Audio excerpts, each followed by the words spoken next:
네, 그럼 지금부터 추경호 의원실, 한국인터넷기업협회 그리고 개인정보보호법 학회가 공동 주최하는 데이터 경제 활성화를 위한 개인정보보호법제도 개선 방안 좌담회 개회식을 시작하겠습니다.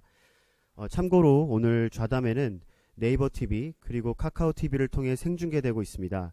오늘 좌담회 관련 자료는 한국인터넷기업협회 홈페이지 정책 동향 정책 자료실에 들어가시면 다운로드 받으실 수 있으니 참고해 주시면 감사하겠습니다.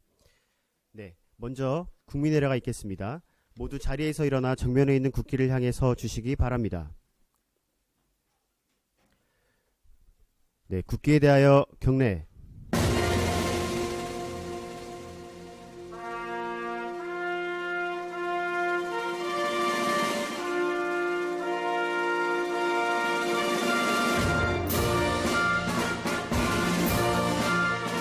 나는 자랑스러운 태극기 앞에 자유롭고 정의로운 대한민국의 무궁한 영광을 위하여 충성을 다할 것을 굳게 다짐합니다.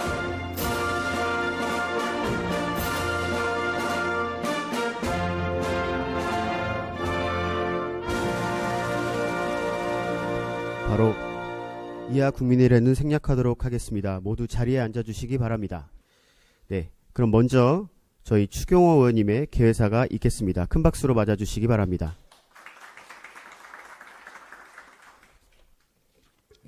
예, 여러분 반갑습니다. 그리고 바쁘신 중에도 이렇게 자리를 함께 해주신 우리 선배 동료 의원님들 진심으로 감사드립니다. 지금 국회가 본격적으로 가동되기 시작하면서 의정활동에 굉장히 여러 가지 사항 준비하시느라고 바쁘신데 이렇게 귀한 시간 내서 함께 자리해 주신 데 대해서 감사 말씀을 드립니다. 특히 우리 김기현 의원님 바쁘신데 후배들 하는데 일일이 쫓아다니시는데 오늘 조금 이따 한 말씀 해주고 가시죠. 예, 특별히 감사 말씀 드립니다. 그리고 오늘 우리 인터넷 기업협회 박성호 총장님 그리고 개인정보법학회 김인호 회장님을 비롯한 우리 각계 최고의 정보 데이터 관련해서 전문가분들 오늘 자리에 함께해 주셨습니다.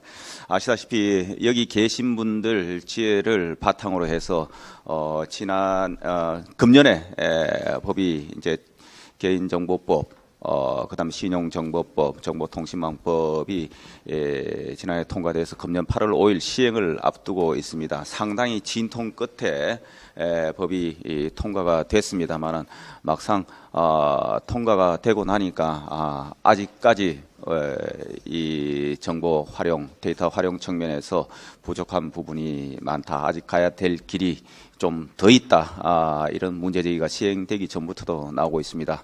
아시다시피 지금 4차 산업혁명으로 얘기가 되고 있는 빅데이터나 AI 그리고 사물 인터넷 등 여기에는 우리 데이터의 활용이 필수적입니다. 그래서 앞으로 데이터 경제로의 전환, 데이터 산업이 활성화되어 대한민국의 먹거리, 일자리 창출이 여기서 일어난다는 데에는 많은 분들이 공감을 하고 있습니다. 그래서 소위 말해서 데이터 3법이 통과가 됐습니다만은 아직 이 데이터 산업 활성화를 위해서는 여러 가지 보완될 측면이 많은 것 같습니다. 현장에서 바로 산업계나 또 전문가분들께서 법적 제도적 보완이 필요하다는 문제제기가 바로 있습니다.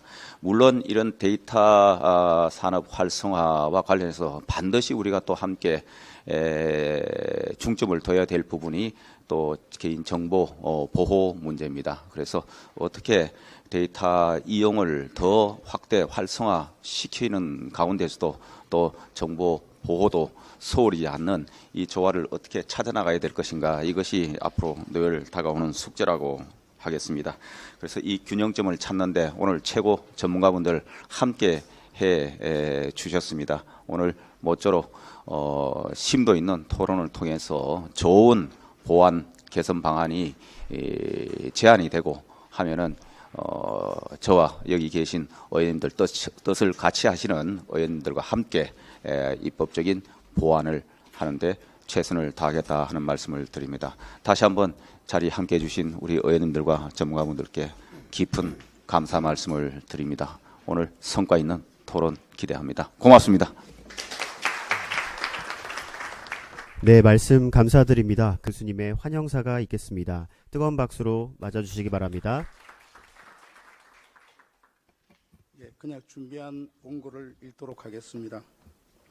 평소 존경하는 추경호 의원님과 한국인터넷기업협회 그리고 개인정보보호법학회가 공동의 학술 세미나를 열게 된 점 매우 뜻깊게 생각합니다. 특히 추경호 의원님께서 국무조정실장으로 재임하시는 동안 제가 규제개혁위원으로 활동을 했기에 의원님과 인연이 남다르다겠습니다. 21대 국회가 시작되자마자 의원님께서 데이터 경제와 개인정보의 문제를 다루는 세미나를 개최하신 것만 보더라도 대한민국이 지금의 어려움을 극복하고 다시 한번 도약할 수 있는 가장 중요한 전략과 자산은 바로 데이터라는 것을 알 수 있습니다. 코로나19로 인해 우리가 지금껏 경험하지 못했던 언택트 환경이 가속화될 것이며 더 나아가 AI 환경은 더욱 빠르게 진보할 것입니다. 이러한 환경 변화 속에서 우리의 미래 생존은 결국 데이터로 귀결될 것이라는 사실을 모르는 사람은 없을 것입니다. 개인정보보호법, 정보통신망법, 신용정보보호법 등 이른바 데이터 3법의 통과로 데이터 경제의 활로가 열릴 것으로 많은 사람들이 기대를 하였습니다만 법 통과 이후 시행령 등 하위법령의 제정 과정에서 이른바 개인정보의 가명처리 요건과 활용 범위의 불명확성으로 말미암아 실제 데이터 경제 활성화에 법 개정의 효과가 기대했던 만큼은 미치지 못할 것 같아 매우 안타까운 상황입니다. 정부는 한국형 뉴딜, 특히 디지털 뉴딜을 하반기 최우선 국정과제로 설정하고 강한 드라이브를 예고하고 있습니다. 하지만 디지털 뉴딜의 핵심은 데이터입니다.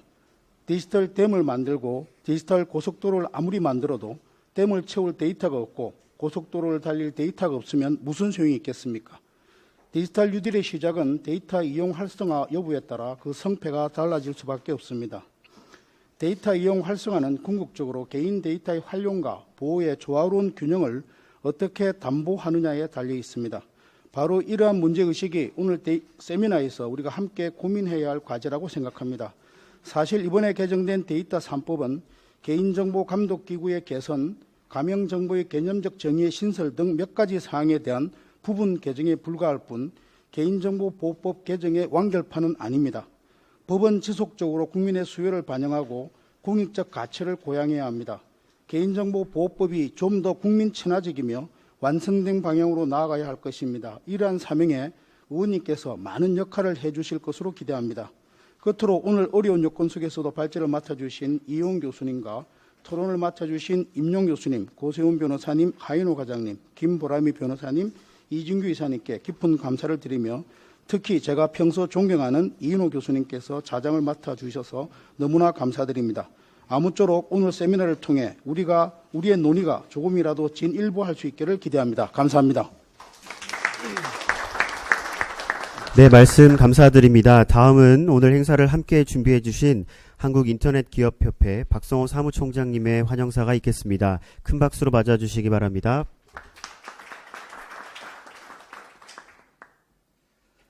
안녕하십니까. 한국인터넷기업협회 사무총장 박성호입니다.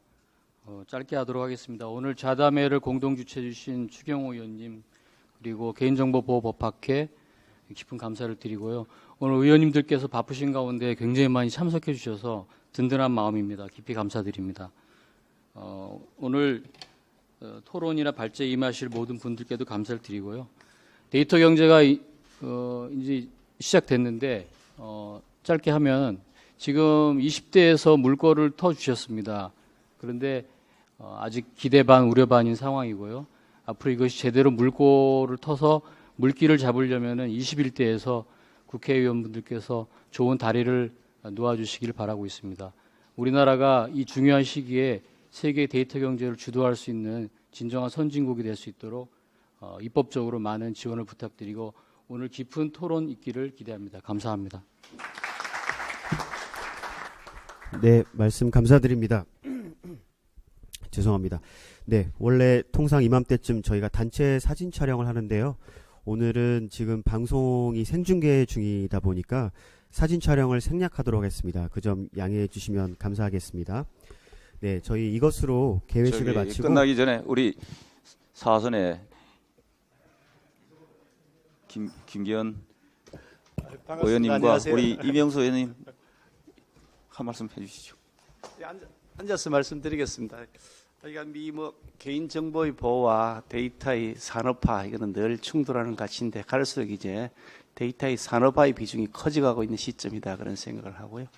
이것을 어떻게 잘 활용할지 어떻게 보면 농업 시대에는 뭐 이게 살아간 그 농업 시대 그 1차 산업 시대에는 아마도 쌀이 가장 그 원천이었다 이렇게 생각한다면 2차 산업혁명 이렇게 넘어오면서 전기, 뭐 석탄, 석유 이런 것들이 일종의 쌀과 같은 역할을 했고 3차 산업혁명으로 넘어오면서는 반도체 같은 것들이 이제 그 쌀의 역할을 했는데 이제 4차 산업혁명의 융합시대로 들어서면서 AI 이렇게 되면서 쌀과 같은 역할을 하는 것이 바로 데이터가 아닌가 그런 생각을 합니다. 그러니까 이걸 잘 정제하고 가꾸어서 맛있는 음식 만들어내는데 우리 국회에서 더 노력했으면 좋겠고요. 우리 추경호님 앞장서서 감사합니다. 축하드립니다. 고맙습니다.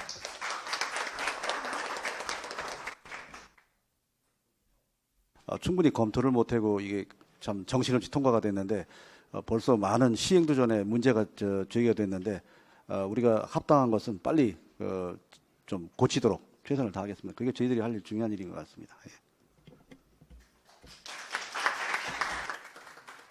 네, 이어서 저희 좌담회는 오늘 좌장이신 이인호 교수님께서 진행해 주실 예정입니다. 저희 참고로 저희 추경호 의원님께서 오늘 그 최저임금위원회 방문건 때문에 중간에 이석하실 예정입니다. 그 점 양해해 주시면 감사하겠습니다. 예, 오늘 그 이혜원 목포대학교의 교수님께서 또 변호사이시고 이쪽 분야에 아주 오랫동안 연구를 해 오시고 계십니다. 오늘 데이터 3법 개정 이후에 어떤 개정 방향을 우리가 가져야 되는지를 아주 깊이 있게 설명을 해 주실 거라고 보여집니다. 이혜원 교수님을 박수로 환영해 주시기 바랍니다.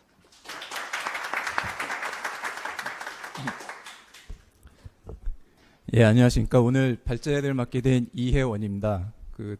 오늘 이렇게 뜻깊고 큰 행사에 존경하는 추경호 의원님하고 제가 평소에 존경하는 개인정보보호법학회 김민호 교수님 그리고 인터넷 기업협회 박성호 사무총장님 모시고 또 그 밖에 여러 선배님들 후배님들 또 같이 연구하는 동료분들 또 그 산업계 분들 이렇게 다양한 분들 모셔서 제가 이렇게 발표를 하게 된 걸 굉장히 영광스럽게 생각합니다.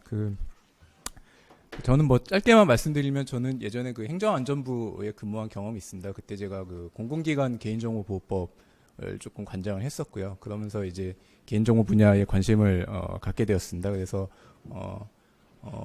뭐 행안부 공무원 시절이나 또 뭐 변호사 시절 또 지금 이제 학교에서 연구를 하고 있습니다만 계속 꾸준히 제가 이제 개인정보 쪽에 관심을 많이 가지고 연구를 하고 있습니다. 제가 뭐 이렇게 학계 경험이나 이런 게 그렇게 일천해서 뭐 이렇게 깊이 있는 내용을 말씀드리기는 조금 조심스러운 입장이라고 생각이 듭니다. 그래서 오늘은 그 상세한 내용 이제 제 발제문에 좀 상세하게 적었고요. 오늘 이 파워포인트는 제가 오늘 어떤 논의의 단초, 어떤 논의의 출발점으로 제시하고 싶은 그런 방향에 대해서만 간단히 말씀드리고 오늘 굉장히 많은 분들이 오셨기 때문에 토론자분들의 말씀과 또 플로어에서의 다양한 질의응답을 듣는 것이 오히려 뜻깊은 시간이 아닌가 생각이 듭니다. 그래서 발표는 짧게 이제 진행하겠습니다. 데이터 경제라는 말이 굉장히 화두입니다. 사실 경제학 쪽에서는 아마 데이터 주도 경제라는 표현을 더 많이 쓰는 것으로 알고 있는데요. 이 데이터 경제가 과연 어떻게 정확하게 개념이 정의될 수 있느냐 이거에 관해서는 뭐 다양한 논란이 있습니다만 이거는 뭐 학문적인 얘기고요. 데이터 경제가 어떤 뜻인지 또 어떤 우리 경제사회 전반의 파장을 가져올지는 여기 참석하신 모든 분이 누구나 너무나 잘 알고 계시리라 생각이 듭니다. 이제 보통 이제 가트너의 2011년 보고서를 많이 인용을 합니다. 데이터 경제의 개념에 대해서 이제 결국 뭐 정의야 내리기 나름이겠습니다만 데이터가 기존의 이제 토지, 노동, 자본이라는 소위 전통적인 경제학의 3대 생산 요소를 대체하거나 또는 거기에 부과돼서 어떤 이제 앞으로 일어나는 이제 새로운 경제 사회의 새로운 생산 요소, 뭐 어떤 원천 이런 게 되는 그런 경제를 데이터 경제라고 칭하는 데는 뭐 모두 다 동의하실 거라는 생각이 듭니다. 그래서 이게 직접적으로는 어떤 데이터의 그 처음에 생산부터 시작해서 처리, 수집, 그리고 그렇게 처리, 수집된 데이터가 다시 피드백돼서 새로운 데이터를 생성하고 이제 이런 과정에서 당연히 경제적 가치가 그냥 데이터 경제, 그러니까 데이터를 처리하는 산업 자체에서 당연히 부가가치가 창출되겠습니다만 그 데이터는 그 외에도 뭐 사회 전반적으로 다양한 기업이나 공공이나 개인에 있어서 간접적인 광범위한 영향을 미치려는 거는 뭐 아주 잘 알고 계시려는 생각이 듭니다.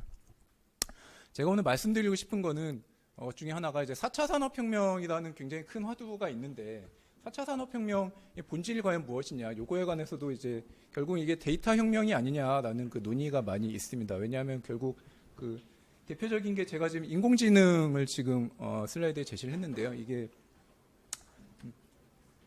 예전의 인공지능, 아주 초창기의 인공지능은 소위 말하는 그 결정론적 시각입니다. 그래서 인간의 의사결정 방식을 그냥 그대로 전통적인 프로그래밍 방식으로 프로그램을 해서 그러면 그 인간의 의사결정이라는 걸 그냥 따라가서 어떤 결론을 내리는 이런 방식이 전통적인 인공지능입니다.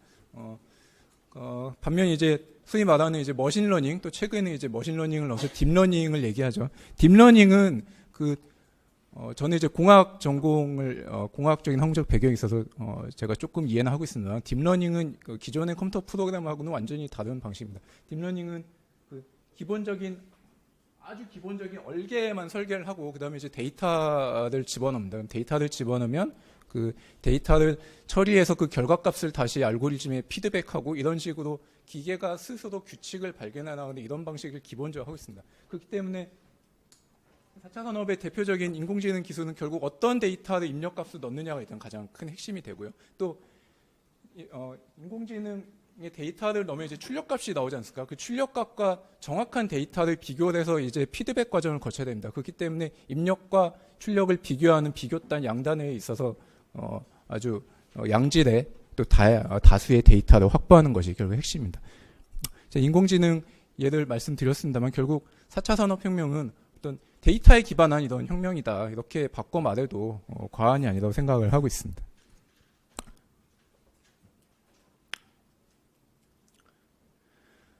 이제 그 개념적으로는 사실 데이터하고 개인정보는 다른 것입니다. 저희 법에서도 분명히 규정이 돼 있고 이건 뭐 거의 전 세계적인 공통 개념입니다만 그 개인정보는 데이터 중에서 특정 개인을 식별하거나 다른 정보와 쉽게 결합하여 특정 개인을 식별할 수 있는 정보입니다. 그래서 개념적으로만 본다면 개인정보와 데이터는 뭐 어느 한쪽에 뭐 부분 집합이 되거나 완전히 일치하는 개념은 아니고 어떻게 보면 데이터와 개인정보는 교집합이 있는 이런 형태의 반다이어그램이 맞다고 생각합니다. 다만 뭐 다수의 논문이나 이런 데서 많이 지적이 돼 있듯이 이 데이터의 상당수는 개인정보일 수밖에 없다는 것이죠. 그래서 여기서 저희가 그 데이터 경제 또는 뭐 어떤 데이터의 이용과 보호를 논함에 있어서 개인정보의 이용과 보호를 논하지 않을 수밖에 없는 이런 논리적 결론에 기결하게 됩니다.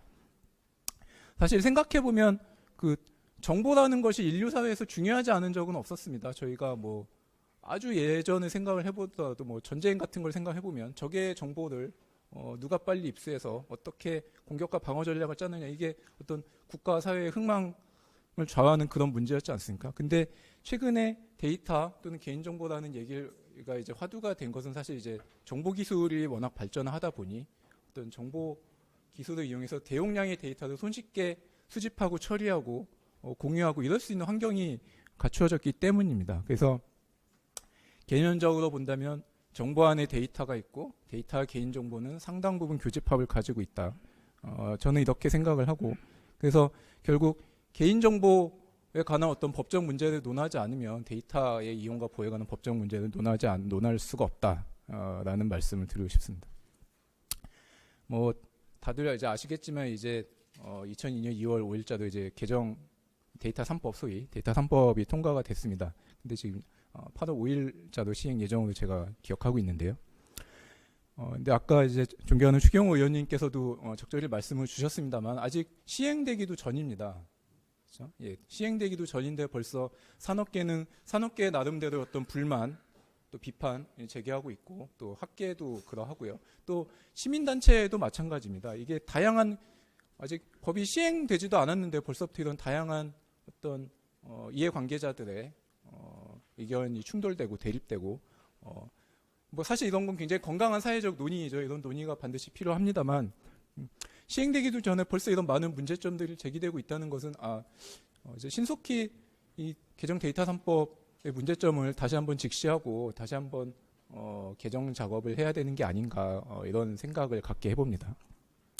뭐 대표적으로 이런 것들이죠. 이 데이터 3법이 통과됐다는 그 소식이 언론에 나온 첫날 대부분의 그 산업계 반응은 이제 가명정보 이용이나 데이터 결합 같은 것이 좀 더 법적인 규제가 완화됐으니 앞으로 이런 부분에 이제 산업이 활성화되고 어떤 신기술이나 신서비스가 창출될 것이다. 이런 반응이 일단 지배적이었습니다. 하지만 그 이후의 반응은 소위 말하는 이제 가명정보 시행령 논란에서도 아시겠지만 이게 데이터 경제 겨냥 이용 활성화에 과연 부합할 수 있느냐.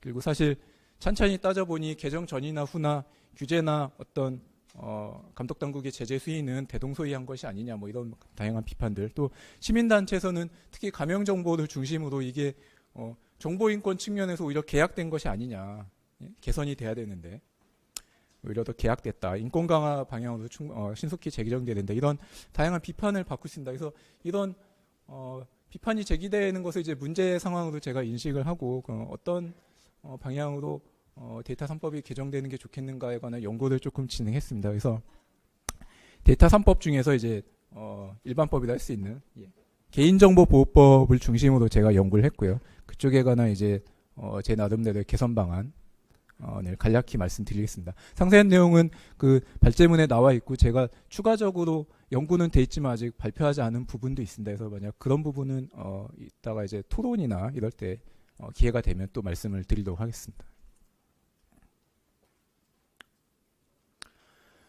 일단 그 문제점을 짚어보기에 앞서 개정 개인정보보호법의 주요 내용을 아주 간략하게만 정리를 했는데요. 다 아시는 내용이라 상세하게 설명은 드리지 않겠습니다만 일단 크게 5가지 꼭지로 생각을 할 수 있을 것 같습니다. 일단 개인정보 개념이 세분화되고 다양화되고 또 중요한 것이 익명정보, 그러니까 다른 정보와 결합하더라도 개인을 식별할 수 없는 익명정보는 개인정보보호법에 적용 대상에서 명시적으로 배제하는 규정이 신설됐죠. 자, 이런 식으로 이제 개인정보 개념이 세분화 다양화됐고 여기서 이제 가장 이제 뜨거운 감자를 할 수 있는 가명정보의 어떤 처리와 이런 부분에 대해서 지금 다양한 논란이 제기되고 있는 상황입니다. 추진체계 관련해서는 기본적으로는 이제 행안부와 방통위에 분산돼 있었던 기능이 개인정보보호위로 이제 이관이 되고 개인정보보호위원회가 이제 중앙행정기관으로 개편이 됐습니다. 개인정보 이용 및 제공과 관련해서는 다 아시겠지만 구 데이터 3법, 구 개인정보보호법은 어쨌든 기본적으로 정보 주체의 사전 동의를 원칙으로 하는 소위 말하는 이제 옵트인 방식이었는데 이제 개정된 개인정보보호법은 수집 목적과 합리적인 관련 범위 내에서는 정보 주체의 동의가 없더라도 개인정보 이용 제공이 가능하도록 규정하고 있고 이것도 역시 상세한 내용이 시행령으로 위임되어 있는 관계도 역시 굉장히 뜨거운 감자입니다. 이제 가명 정보와 가명 처리에 관해서 말씀드렸고요. 그리고 이제 학계에서는 많이 논의가 되고 있는 부분인데 이제 정보통신망법의 규정 중에서 개인정보에 관련된 규정이 지금 개인정보보호법으로 통으로 이관이 됐습니다. 사실상 통으로 이관이 됐고 지금 제6장 특례 장으로 존치하고 있는데 이 부분도 이제 중요한 그 개정 내용이라 할 수 있겠습니다. 자, 그럼 이렇게 개정된 개인정보보호법의 지금 현황은 어떤가? 제가 생각해본 현재 문제점은 크게 한 3가지 정도 또는 4가지 정도인 것 같습니다. 일단은 이제 구 데이터 3법 시절 가장 많이 비판을 받던 문제 중에 하나가 이게 법 체계가 온라인과 오프라인으로 이원화되어 있다는 문제였습니다. 예전에 구 개인정보보호법이 어떤 그 법 제명이나 법의 그 목적이나 취지를 보면 우리 경제사회 전반에 개인정보 보호를 이제 규율하는 어떤 기본법적인 성격을 띈다고 규정을 하고 있었습니다만 다 아시겠지만 사실상 또 온라인 민간 사업자 영역은 이제 정보통신망법이 규율을 하고 있었고 이 온라인 민간 사업자가 사실상 오늘날 우리 경제사회의 거의 절대 다수를 차지하고 있습니다. 그렇게 보면 개정 데이터 3법 이전에 개인정보보호 법제 체계는 온라인과 오프라인으로 이원화, 분절화되어 있는 법제라고 평가할 수가 있는데요. 이거는 현재도 마찬가지입니다. 제가 말씀드렸듯이 그 정보통신망법 규정이 그대로 개인정보보호법에 존치되면서 정보통신 서비스 제공자, 이게 쉽게 말씀드리면 온라인 민간 사업자입니다. 온라인 민간 사업자에게 적용되는 그 정보통신망법 규정이 그대로 현재 살아 있습니다. 2018년 기준을 보면 회사의 한 98%, 개인 사업자 한 70%가 이제 온라인 영역에서 어떤 형태로든 이제 사업을 영위하고 있고, 이 통계는 오늘날은 이제 다 모바일 환경으로 많이 전환이 되지 않습니까? 그거는 빠진 통계입니다. 이거는 그냥 기존의 그 PC 기반이라고 할까요? 그런 형태의 이제 홈페이지를 운영하는 사업자입니다. 이런 건 생각해 보면 사실상 민간 영역은 전부 다 온라인으로 사업을 하고 있고, 그럼 민간 영역에는 개인정보보호법에 그대로 존치되어 있는 그 정보통신망법의 규정, 정보통신 서비스 제공자에 관한 특례 규정이 그대로 적용이 되고 있습니다. 그렇기 때문에 이게 뭐 기본적인 어떤 법 체계의 정합성과 같은 그런 법리적 이론으로만 살펴보더라도 개인정보보호법의 법제 일원화는 사실상 실질적으로 이루어지지 않고 어떤 형식적인 착시 효과에 그치고 있는 것이고, 이거를 그 해당 법을 적용받는 수범자, 즉 국민 입장에서 생각을 해보면 동일한 법안에 서로 다른 이제 내용이 어떤 불편한 동거를 하고 있는 그런 상황인 것이죠. 그리고 예전에 이제 그 데이터 3법이 이제 제재와 처벌 중심의 법제라는 비판을 많이 받았는데, 이러한 부분도 사실상 크게 완화된 것이 없습니다. 기본적으로 이제 어떤 개인정보보호법에서 규정하는 하나의 의무 위반 행위가 있으면 그런 의무 위반을 한 자는 어떤 민사상 책임, 손해배상 책임 같은 것이 되겠죠. 이런 것도 지고, 또 형사상 어떤 형사 책임, 소위 말하는 이제 전과자가 되는 이제 이런 문제도 있고, 또 행정상 다양한 제재도 같이 병과를 받게 됩니다. 뭐 과징금이나 시정조치나 과태료 같은 이런 것들. 특히 많이 그 학계 및 실무계에서 논란이 됐던 것이 형사처벌 규정이 굉장히 광범위하고 법정형이 중하다는 것입니다. 그래서 이게 이제 실무에서 어떤 그 프랙티스를 해본 그 법조인들은 잘 이해하고 계시겠습니다만, 그 개인정보보호법 위반을 문제 삼아서 경쟁사를 악의적으로 어떤 형사 고소를 한다라든가 뭐 이런 경우가 굉장히 빈번히 발생하고 있습니다. 자, 이거는 개인정보보호법 위반의 형사처벌 통계만을 제가 분석을 한 것입니다. 이거는 그 대법원 사법연감에서 공개된 자료를 제가 따로 분석을 한 건데요. 물론 한계는 있습니다. 지금 이건 1심 판결만 분석을 한 거고, 지금 제가 이 연구를 할 당시에는 2018년까지의 그 대법원 사법연감만 공개가 됐기 때문에 2016년부터 18년까지 3년간의 그 1심 판결을 분석을 한 것인데요. 보시면 아시겠지만 3년간 총 대략 한 650건 정도 개인정보보호법 위반 사건으로 1심에서 형사 판결 선고를 했고, 무죄율이 8%, 가장 많을 때가 8.1%, 대략 8%입니다. 그러면 역으로 생각을 해보면 개인정보보호법 위반으로 기소가 되면 90% 이상 어떤 식으로든 유죄 판결을 받게 되는 것이죠. 근데 이 통계는 사실 빙산의 일각입니다. 왜냐하면 제가 이 슬라이드 초반부에 말씀드렸듯이 이거는 개인정보보호법 위반 사건만을 제가 추린 것입니다. 2018년이니까 개정 데이터 3법 전이죠. 그러면 이제 구 정보통신망법상의 형사처벌 규정이 그대로 온라인 민간 영역에 적용되고 있던 시절입니다. 근데 아쉽게도 대법원 사법연감은 정보통신망법 위반 형사사건 중에서 개인정보 보호와 관련된 것만을 관련해서 통계를 제시하고 있지는 않았습니다. 그래서 제가 그거는 분석을 못했고요. 아마 뭐 법원이나 이런 데서 약간 도움이 필요할 것 같습니다만. 자, 그걸 생각해 보면 이거는 구 개인정보보호법 위반 사건인데 이거는 공공하고 민간 비영리 부분에만 적용이 됩니다. 그럼에도 불구하고 이렇게 형사 기소 사건도 많고 유죄 판결 받은 사건도 많다는 것은 온라인 민간 사업자의 경우 구 정보통신망법의 개인정보보호 위반 범죄로 기소되고 처벌받는 건수는 훨씬 많다는 것을 합리적으로 당연히 예측할 수가 있겠죠. 그리고 이제 온라인 민간 사업자에게 다소 불공평하게 기울어진 측면이 있습니다. 이건 그 규제의 어떤 그 수준이나 규제의 어떤 그 방식이나 뭐 그런 점인데요. 기본적으로 공공에 가장 관대합니다.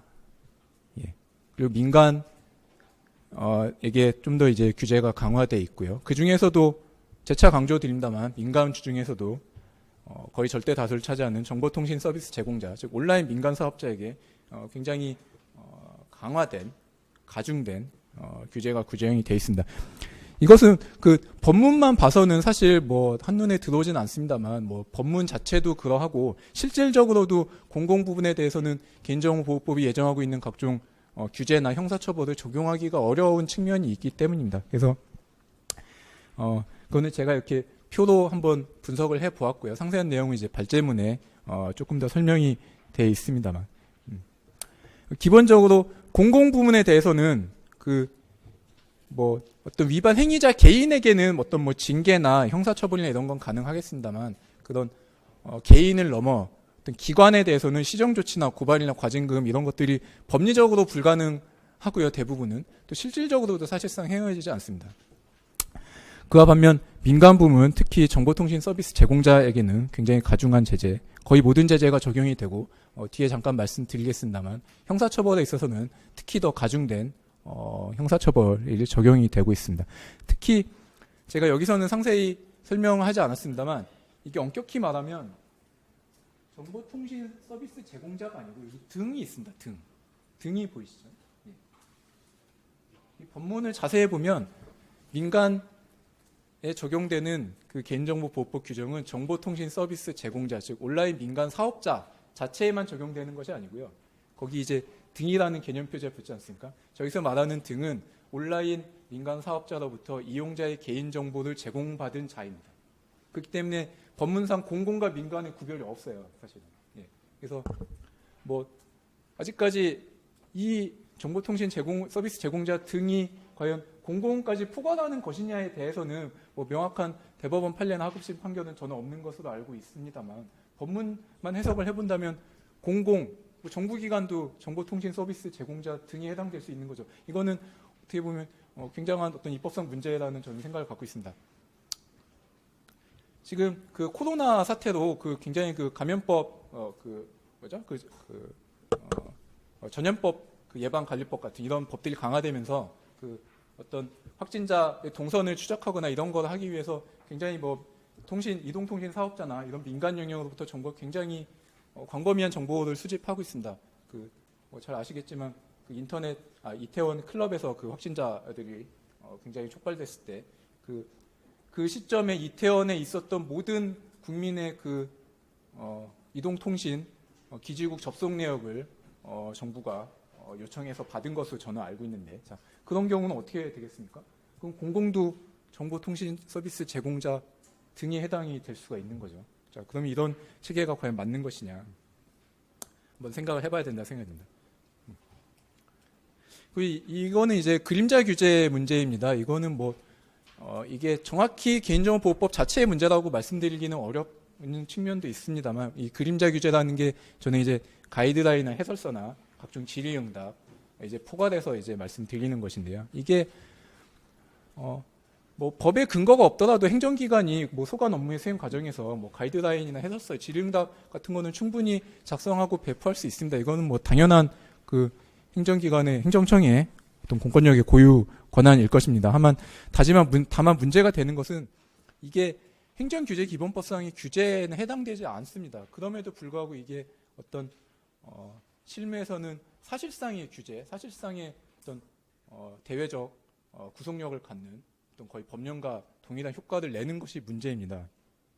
그럼 이거를 살펴보면 2011년 9월 개인정보보호법이 시행된 이후로 굉장히 어떤 다양한 부처에서 경쟁적으로 가이드라인이 제정이 됐습니다. 그래서 제가 이 발표 자료에는 담지 않았습니다만 대략 추산한 것만 중요한 것만 한 20여 건 정도 있습니다. 가이드라인 현재. 근데 지금 이런 가이드라인이 그럼 어떻게 정비가 돼야 되느냐 이 부분도 당연히 논의가 필요합니다.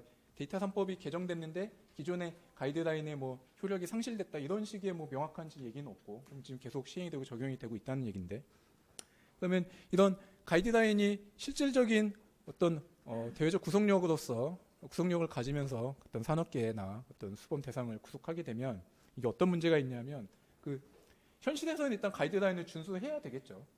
어떤 수범자 입장에서는. 하지만 이게 법적인 분쟁이 비화가 되면 뭐 사법 그러니까 법원과 같은 사법 당국은 이거의 그 법적 어떤 규범력을 인정하지 않습니다. 그래서 대표적으로 문제가 됐던 게 그 2016년인가요? 그때 굉장히 그 어떤 익명 정보 처리에 관한 굉장히 이슈가 되면서 익명 정보 처리에 관한 아마 가이드라인이 정부에서 나왔던 것을 제가 이해하고 있고, 그 가이드라인에 기초해서 제가 뭐 특정 기관의 이름을 거론할 수는 없습니다만 모 공공기관이 개인 정보를 가명 처리, 익명 처리하고 그걸 이제 다른 기관에 제공하자 시민단체에서 이거는 개인정보법 위반이다라고 형사 고소한 사건이 있는 것을 제가 알고 있습니다. 자, 그런 것들이 물론 그 사건이 사후적으로는 이제 혐의 없음으로 무혐의 처리가 된 것을 저는 알고는 있습니다만 그런 어떤 형사 고발을 당하고 그거에 대응하는 것 자체가 굉장히 수범자 입장에서는 엄청난 법적 리스크가 되는 것이죠. 자, 이런 문제들. 자, 그래서 가이드라인이 제정이 되고 시행이 되면 수범자는 준수 부담을 지지만 준수했을 때 막상 자신이 얻는 인센티브는 별로 없는 이런 문제들, 이런 문제들이 있습니다.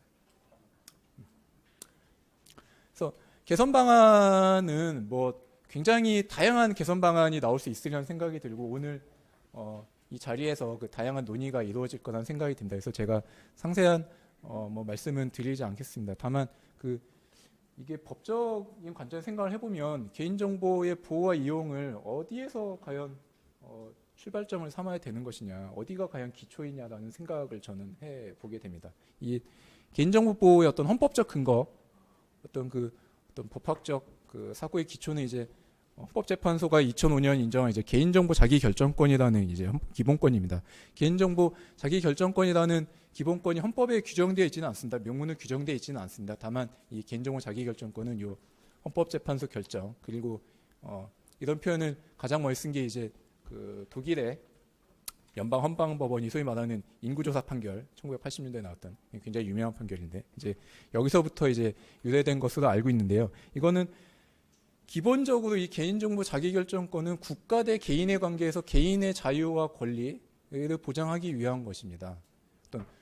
어떤 이런 정보사회가 심화되면서 국가가 개인의 정보를 무차별적으로 수집, 관리하고 그걸 이용해서 어떤 통제하고 감시하는 이런 어떤 공권력의 인권에 대한 공권력의 극심한 침해 상황이 우려가 됐던 거죠. 그래서 이런 상황으로부터 어떤 개인의 자유와 권리를 보장하기 위해서 어떤 헌법의 명문으로 규정이 돼 있지 않지만 독자적인 기본권으로 인정된 것이 개인정보 자기결정권을 알고 있습니다. 그래서 기본적으로 어떤 국가 대 개인에서 관계에서 출발한 것인데, 그럼 이게 뭐 제가 뭐 헌법 전공은 아닙니다만 저는 이제 민사법 전공이라 제가 뭐 상세히 말씀드리기는 어렵습니다만 제 짧은 지식으로는 그럼 개인정보 자기결정권과 같은 헌법적 기본권은 기본적으로 또 국가와 같은 공권력의 주체와 개인 간의 관계에서 개인이 공권력의 주체에게 이러한 것을 해달라 또는 이러한 것을 하지 말라라고 요구할 수 있는 권리입니다. 그럼 이게 국가 대 개인의 구도가 아닌 개인과 개인의 구도에서는 이게 기본적으로 직접적으로 효력은 작용하지 않고 어떤 사인 간의 관계에서는 무제한으로 확장될 수 없다라는 이게 소위 말하는 그 뭐 기본권의 대사인효 뭐 이런 표현을 쓰는 것을 저는 알고 있는데, 이 기본적인 그러니까 어떤 내재적인 한계 또는 어떤 기본적인 국면의 차이가 있다는 것이죠. 그래서 이런 부분은 그 최근에 가장 개인정보 보호에 관해서 엄격한 국제적 규범으로 알려진 GDPR을 살펴보더라도 그 GDPR 서문 제4조를 보시면 이런 취지를 반영한 내용이 있습니다. 그래서 어떤 개인과 개인 간의 관계에서는 적용되는 다른 개인의 어떤 권리, 어떤 기본권 이런 것과 조화롭게 개인정보를 보호하고 이용해야 된다 이런 문구도 있고요. 자, 그래서 저는 기본적으로 공공부문과 민간 부분을 조금 달리 나누어서 좀 결을 달리해서 생각을 해봐야 되는 것이 아닌가, 이런 생각을 갖고 있습니다. 그래서 공공 부분은 어떤 이게 엄격한 법적 근거 및 통제 장치를 기초로 개인정보를 자기 결정권을 보장하는 게 맞고, 다만 민간 부분은 어떤 이런 법행정이나 민주성의 원리와 같은 것이 지배 원리가 아니죠. 기본적으로 사적 자치나 계약 자유와 같은 어떤 당사자의 자유와 권리를 보장하고 그로 인한 자유로운 인격 발현을 목표로 하는 것이 그 근대 사법의 기본이지 않습니까? 그래서 그런 방향으로 나가야 되는 것이냐는 생각을 하고 있습니다. 그래서 제가 뭐 시간 관계상 뒤에 상세한 내용을 생략하겠습니다만 기본적으로 제가 말씀드린 방향은 이렇게 좀 개인정보보호법이 바뀌어야 되는 것이 아닌가. 공공 부분은 어떤 개인정보 보호 수준과 사후 통제 장치를 강화하는 방향으로, 반면 민간 부분은 현재는 공공 부문에 비해 민간 부분에 굉장히 가중돼 있기 때문에 그런 불균형성을 시정하고 민간의 자율성을 일정 부분 보장하면서 보호와 이용사의 조화를 달성할 수 있는 방향으로, 이런 방향을 기본 지향점으로 삼고 개인정보보호법 개정안을 만들어야 되는 것이 아니냐, 이런 생각을 갖고 있습니다. 그래서 공공 부분은 뭐 강론으로는 뭐 정보주체 동의 없는 공공의 개인정보 처리요건을 축소하거나 위반 행위에 대한 효과적인 제재 수단을 새롭게 마련하는 방법, 이 정도를 제안 드리고요. 민간 부분은 자율성을 제고하는 측면인데 이건 굉장히 다양한 아이디어가 나올 수 있다는 생각이 듭니다. 여기에서는 제가 3가지만 담았고 뭐 추가적인 연구는 제가 따로 발표할 생각인데, 일단 제가 가장 문제되는 것은 2가지인 것 같습니다. 정보통신 서비스 제공자에 관해서 적용되는 현행 특례 규정, 이거에 관한 어떤 통합이나 폐지가 신속히 필요하다는 생각이 들고요. 제가 형사처벌 규정의 어떤 불균형성 문제점도 말씀드렸기 때문에 이 부분도 합리화를 해야 된다는 생각이 들고, 요거는 미국이나 EU나 입법례도 사실은 형사처벌 부분이 굉장히 합리적으로 규정이 되어 있습니다. 그러니까 그림자 규제의 정비가 필요하다는 부분은 생략하겠습니다. 그래서 뭐 결론적으로 이제 아주 상투적인 말이란 저는 생각이 들긴 하는데, 데이터는 21세기의 원유다, 이런 표현 너무 많이 쓰는데 이게 이제 일반 국민들도 쓸 정도가 된 겁니다. 그래서 데이터 경제라는 게 어떤 개념적이나 이런 게 어려울 수는 있지만 현재 우리 경제사회를 어떤 경제사회 관통하는 어떤 핵심적인 패러다임이라는 것은 부정할 수 없을 것 같고요. 그러면 데이터 경제는 결국 여기서 원유로 지칭되는 데이터의 원활한 이용과 거래가 전제되지 않는 한은 불가능한 것 아니겠습니까? 그래서 이런 데이터의 원활한 이용과 거래를 뒷받침하고 그에 따른 부작용도 어떤 적정한 선에서 사회가 관리할 수 있는 적정한 리스크 수준에서 관리할 수 있도록 법제도를 갖추는 것이 어떤 국가가 해야 될 책무가 아닌가라는 생각을 갖고 있습니다. 예, 이제 발표 마치겠습니다. 감사합니다. 예, 이은 교수님의 좋은 발제에 대해서 저희들이 토론을 통해서 좀 더 이 발제 내용을 보완도 하고, 또 지금 여기 와 계신 분들께서 지금 뭐가 문제인가, 왜 문제인가, 또 어떻게 개선할 것인가 하는 점을 오늘 이 자리에 오신 분들께서 적어도 문제점을 인식하고 어떤 방향으로 개선되었으면 좋겠다라고 하는 인식을 가지고 돌아가실 수 있으면은 토론의 성과가 있다고 보여집니다. 한 20년 전에 개인정보보호법제가 도입될 때 그때는 지금과 같은 상황이 좀 아니었습니다. 어떻게 보면 당시에 20년 전에 개인정보보호법제가 도입되는 시점에서는 개인정보 보호에 대한 어떻게 보면 우려가 컸습니다. 그러니까 지금도 뭐 사실 개인정보 보호에 대한 침해에 따르는 우려가 있습니다만은, 당시에는 개인정보 보호를 저는 이해하기로 그때 사생활 비밀처럼 보호하려고 했습니다. 그러니까 사실은 사생활 비밀과 개인정보 보호는 서로 다른 가치입니다. 완전히 일치하지는 않습니다. 물론 개인정보 안에는 사생활 비밀 정보도 당연히 포함됩니다. 그러나 개인정보는 그만큼 엄청 넓은 개념이거든요. 우리가 일상적으로 사회가 유지되고 하는 과정에서는 결국은 타인에 대한 정보를 서로 주고받아야만 됩니다. 그런데 당시에 개인정보보호법제를 만들 때 기본 패러다임을 저는 약간 잘못 설계를 했다고 개인적인 생각을 가지고 있습니다. 그러니까 사생활 비밀처럼 보호해야 된다라고 해서 가두어두고 이것을 외부로부터 유출되거나 또는 전달되지 않도록 함으로써 그렇게 보호해야 된다라고 하는 기본 패러다임을 가지고 있었습니다.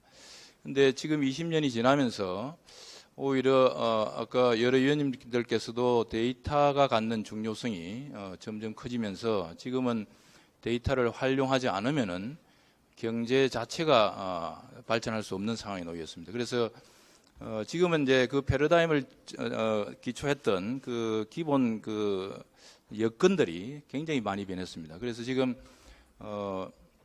오늘 우리가 지금 이런 자리에 있는 것인데요. 문제는 20년 전에 그런 패러다임이 여전히 그대로 존속하고 있다는 겁니다. 지금 현행 법제가요. 물론 지난 20대 국회 때 마지막에 데이터 3법이 개정되면서 어느 정도 데이터 경제 활성화를 위한 물코는 텄습니다. 그러나 그 물코가 조금 서두르다 보니까 좀 정교하게 다듬어지지 않은 상태로 또는 다른 법제들 간의 정합성이 좀 부족한 상태로 개선이 됐습니다. 그래서 이번 21대 국회에서는 이런 걸 좀 보다 또 좀 더 정교하게 개인정보보호법제를 다듬는 그런 과정이 필요한 것이다라고 보여지고요. 우리 이혜영 교수님께서 아주 의미 있게 문제점 4가지를 지금 제시를 해주셨습니다. 온라인과 오프라인의 이연화 법제가 문제다. 그 다음에 특히 이제 형사처벌 이주에 개인정보보호법이 있어서 이것이 이제 기업들이나 데이터를 활용하고자 하는 사람 입장에서는 법적 리스크를 아주 엄청나게 높이고 있습니다. 그래서 사실 제가 봐도 다른 나라하고는 비교하기에 지나칠 정도로 형벌적 제재들이 많습니다. 그래서 이 부분을 좀 합리적으로 개선해야 된다는 말씀하셨고요. 민간과 공공 간의 그 균형이 맞지 않은 상태다라고 했습니다. 그래서 사실은 지금 개인정보 보호의 분야는 공공부문에서 더 중요한 문제가 있습니다. 왜냐하면 프라이버시 이슈는 오히려 공공기관에 의해서 또는 정부에 의해서 악용될 가능성이 더 높습니다. 그러나 민간의 경우에는 사실은 그 데이터를 활용하더라도 소비자의 데이터를 활용하더라도 아주 제한적인 목적으로만 이용합니다. 그러나 공공부문의 경우에 데이터 활용의 가능성은 뭐 테러라든지 무수히 많은 위험성이 도사리고 있습니다. 이 부분에 대한 균형이 지금 맞지 않다는 거예요. 우리가 모두가 지금 데이터 규제를 해야 된다 그러면 전부 민간 쪽으로만 지금 포커스를 맞춰서 규제를 하려고 합니다만 저는 거꾸로다. 오히려 공공부문에 대한 보호 장치가 충분한지를 점검해야 된다고 봅니다. 그 점을 우리 이혜영 교수님께서 정확하게 지적하셨고요. 그래서 몇 가지 이제 개선 방안을 말씀하셨는데 이런 내용들은 우리 토론자분들의 토론을 듣고 또 논의를 진행하겠습니다. 그래서 임용 교수님, 서울대학교의 임용 교수님께서 토론 좀 부탁드리겠습니다. 한 10분 부탁드리겠습니다. 예, 방금 소개받은 임용 교수입니다. 먼저 이렇게 뜻깊은 자리에 초청해 주셔서 감사합니다. 좋은 발제 잘 들었습니다. 그리고 교수님의 일반적인 지적에 거의 다 공감을 하고요. 여기는 이제 이미 실무와 현장에서 이런 이슈들을 직접 다루고 계시는 분들이 많이 계시기 때문에 저는 이제 규제의 전반적인 프레임워크 하고요. 그 다음에 저는 원래 이제 공정거래법을 연구하는 사람인데요. 경쟁법의 관점에서 몇 가지 말씀을 드리는 것으로 토론을 하겠습니다. 세계 각국이 이제 데이터 경제 활성화를 중요한 정책적 목표로 내걸고 있는데요. 사실은 그 목표의 달성에 가장 큰 걸림돌이 시장 내에서 신뢰의 결여라고 이제 사람들이 얘기를 하고 있습니다. 그게 이제 trust deficit라고 얘기를 하는데요. 여기서 말하는 시장의 신뢰는 두 가지 측면이 있습니다. 프라이버시 규제의 내용과 수준이 적정하게 만들어지고 집행될 것이라는 시장 내에서 특히 사업자들의 신뢰가 한 측면이고요. 동시에 그 사업자들의 고객인 일반 개인들의 신뢰입니다. 즉 사업자들이 개인들의 데이터를 안전하게 그리고 프라이버시를 적절히 보호하면서 활용할 것이라는 신뢰, 이 두 가지입니다. 이 두 가지 신뢰 모두가 현재는 적자 상태입니다. 이처럼 신뢰가 부족한 상황에서는 데이터 경제의 진정한 활성화를 꾀하기 어려운데요. 소위 말하는 이제 개인정보 보호 법제, 이 프라이버시 규제는 이러한 신뢰를 강화하는 방향으로 이루어져야 하고요. 그런 점에서 프라이버시 규제는 데이터 경제 활성화의 중요한 수단이자 사실 반드시 필요한 규제이기도 합니다. 근데 이제 신뢰의 관점에서 그러면 규제를 바라본다는 것이 뭘 의미하느냐 한 가지 말씀을 좀 드리면요. 예를 개인정보보호법의 지향점을 흔히 데이터의 안전한 활용 이렇게 이제 표현들을 합니다. 안전의 관점에서 예를 들어서 규제가 이제 보호의 내용이나 수준을 더 두텁게 하고 또는 안전장치를 하나 더 두는 것이 프라이버시 보호에 더 기여한다. 이렇게 사실은 보기보다는 그 규제가 그런 개인들의 신뢰를 실질적으로 증진시켰느냐. 다시 말하면 개인들이 더 안심하고 서비스를 이용하고 향유할 수 있도록 도와주고 있느냐. 이걸 진단을 해야 되고요. 만일 어떤 규제가 그 안전성의 강화를 꾀하긴 했는데 시장의 신뢰 구축에는 막상 별로 기여하지 않으면서 컴플라이언스 비용만 높인다면 그런 규제가 바로 바람직하지 않은 시장의 신뢰에 도움되지 않는 원치 않는 규제가 되겠습니다. 활용의 관점에서도요. 기업들이 새롭고 더 좋은 데이터 산업에 안심하고 투자를 하도록 도와주는지 여부를 봐야 되고요. 즉 진정한 권능 부여형 규제인지 enabling regulation인지를 살펴보는 것이 규제의 합리성을 판단하는 가장 중요한 잣대라고 생각합니다. 그래서 데이터 경제를 활성화한다고 했을 때 그 사실 가장 비용이 적으면서 보상이 큰 것이 시장의 경쟁입니다. 그래서 시장의 경쟁을 촉진하는 것이 바로 이런 데이터 경제 활성화의 핵심 수단이 되겠는데요. 이거는 또 양측면의 신뢰의 증진이 바로 경쟁의 촉진에 도움이 된다는 것을 인식할 필요가 있겠습니다. 그 프라이버시를 둘러싸고 지금 프라이버시를 위한 경쟁이 시장 내에서 이루어지지 않고 있다고 다들 지적을 합니다. 그건 사실입니다. 그런데 그 가장 중요한 이유가 개인들의 신뢰가 없기 때문입니다. 예를 들어서 프라이버시에 제가 투자를 하고 그런 식으로 차별화한다고 해서 그 유저들이 신뢰를 하지 않으면 제가 굳이 그러한 투자를 할 유인이 없습니다. 그래서 안전에 보호에 뭔가 신뢰 증진에 되는 규제가 있으면 그게 바로 데이터 활용에 도움이 되고요. 그 다음에 규제를 준수했을 때 가성비가 높아진다. 즉 권능 부여형 규제여서 가성비를 높이면은 그러면 비로소 기업들이 그런 보호를 위한 실질적인 투자 감이 가능해집니다. 그래서 또 데이터 안전이 보장이 되는 그런 양측면에 서로 선순환 구조를 만들어낼 필요가 있겠습니다.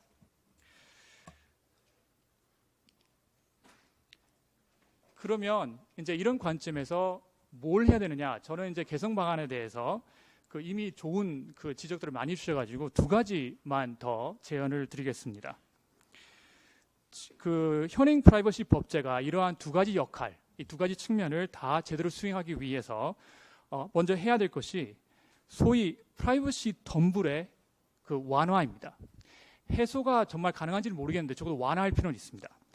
프라이버시 덤불은요, 이거를 이제 제가 그냥 프라이버시 티켓이라고 이제 명명을 했는데 사업자 입장에서 데이터 관련 서비스나 제품을 실제로 출시하거나 확장하기 위해서 중첩적이고 경우에 따라서는 상호 충돌하는 서로 다른 주무관청의 다수의 프라이버시 규제를 헤쳐나가야 되는 상황, 이것을 그렇게 지칭한다고 하겠습니다. 이거 한번 보시면요, 이게 이제 그 많이들 활용하는 위치 정보의 예입니다. 위치 정보를 보시면 일단은 관련된 법도 많고 관련되는 주무관청도 여기에 나와 있지 않은 과기정통부 포함해서 다 포함되어 있고요. 행안부까지 현재는. 그런데 데이터의 종류별로도 다르고 심지어는 규제기관별로 입장도 다릅니다. 이런 상황에서는 그 기업이 안심하고 뭔가 뭐 이렇게 제품을 출시하고 서비스를 제공하기가 너무나 어렵습니다. 이런 게 바로 이제 프라이버시 덤불이고요. 그 원래는 이제 특허 분야에서 이런 이슈가 있습니다. 그래서 그걸 특허 덤불이라고 얘기를 하는데 페이턴트 티켓 때문에 새로운 신기술이 시장에 못 오는 그런 상황을 얘기를 하고 있고요. 프라이버시의 경우도 저는 다르지 않다고 생각합니다. 그래서 이러한 그 프라이버시 덤불을 해소하기 위해서 노력을 해야 된다. 그 다음에 제가 지금 위치 정보 예를 들었는데요. 사실 위치 정보 데이터 종류별로도 그런 문제가 있지만 계정 데이터 3법의 핵심은 데이터 결합입니다. 그게 지금 경쟁력이고요. 국제적으로 다 그걸 하기 위해서 투자를 하고 전문성을 쌓고 기술을 개발하고 있습니다. 그런데 프라이버시 덤불의 문제를 생각해 보시면 개개의 정보의 유형별로도 덤불이 있는데 이걸 결합한다고 생각했을 때는 그 덤불이 더 심화됩니다. 그래서 그 계정 데이터 3법이 개보위로 뭔가 권한과 조직을 통합했다. 다 좋고요. 그런 점에서 덤불을 해소하는 측면이 없지는 않지만 사실은 시작이 불과하고 특히 하위 법령 규제 정비 과정에서 그 다음에 이후에 계속돼야 되는 뭐 새로운 입법 개정 과정에서 이러한 뭔가 덤불의 문제가 심화되지 않도록 유의할 필요가 있겠습니다.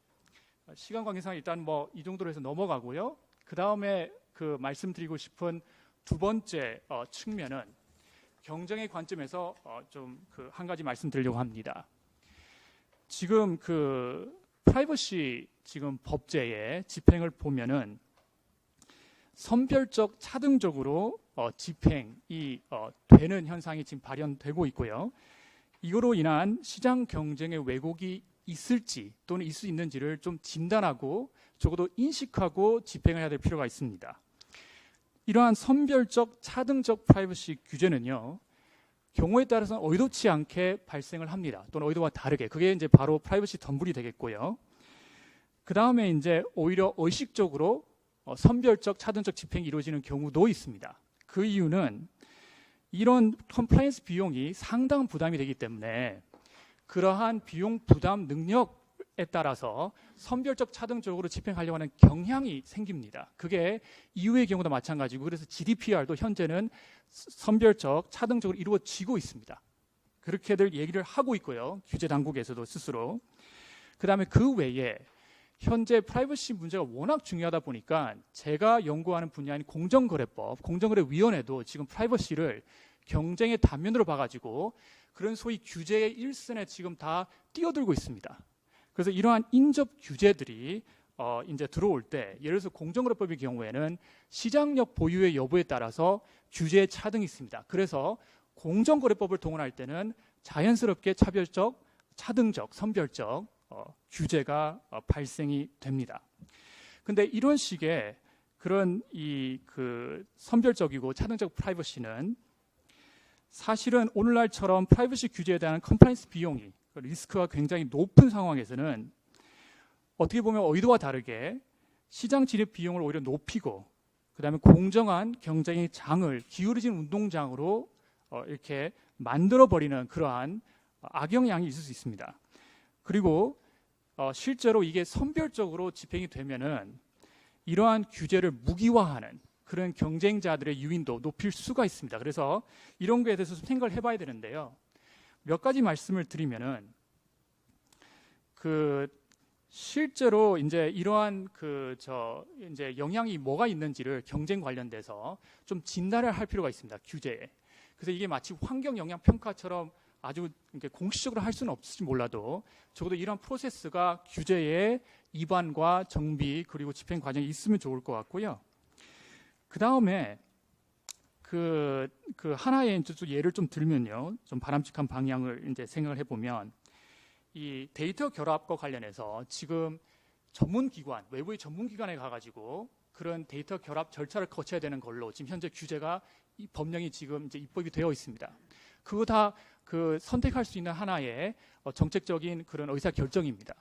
그런데 그게 워낙 비용이 많이 들다 보니까 특히 이미 여러 개의 계열사 간의 정보를 보유하고 있는 그러한 기업 집단들의 경우에는 기업 내부, 집단 내부에서 전문기관을 뭔가 만들고 뭔가 그래서 데이터 결합에 비용을 좀 줄이려고 하는 움직임이 있고요.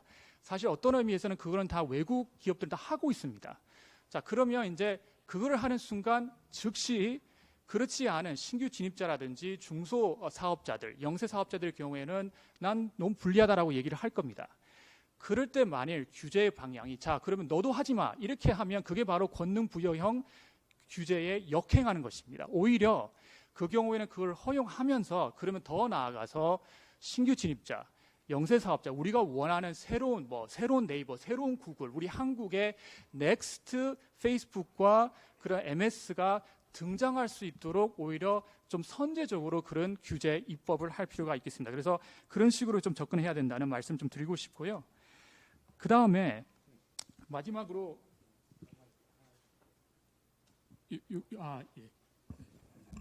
마지막으로 저 한 가지 더 말씀을 좀 드리면은 지금 이러한 소위 말하는 선별적 차등적 그런 규제가 시장을 왜곡할 위험은 있습니다만은 사실 왜 이게 자꾸 발현되느냐? 프라이버시 규제라는 것이 획일적으로 균등적으로 하는데 여러 가지 폐단이 있습니다. 그거를 지금 다들 깨닫고 있습니다. 그거는 우리나라도 마찬가지인 것 같고요. 그래서 어떤 의미에서는 그럴 필요가 있고 규제의 유연성을 꾀할 필요가 있는데요. 그래서 이런 식의 이제 결국 궁극적 해결책은 제가 봤을 때는 정보 주체의 프라이버시를 둘러싼 진정한 자율성을 강화하는 것이 맞지 않겠느냐. 프라이버시 임파워먼트를 아예 그게 바로 정부 주권이 아니냐라고 생각합니다. 그러니까 다시 말씀드리면은 디지털 시대의 프라이버시는 뭐 발제문에서도 지적하고 있는 것처럼 일정한 트레이드오프를 수반합니다. 절대적인 권리가 될 수가 없습니다. 양보를 해야 되고요. 그래서 그게 코비드-19 시대가 우리가 보여준 것입니다. 자, 그러면 이러한 트레이드오프를 이제 해야 되는데 프라이버시에 관한 다양한 선언을 가진 정부 주체들이 있는 시장 상황에서는 그런 트레이드오프는 정부, 국가, 규제기관이 하기보다는 다양한 선호를 가진 개인이 가장 잘할 수 있습니다.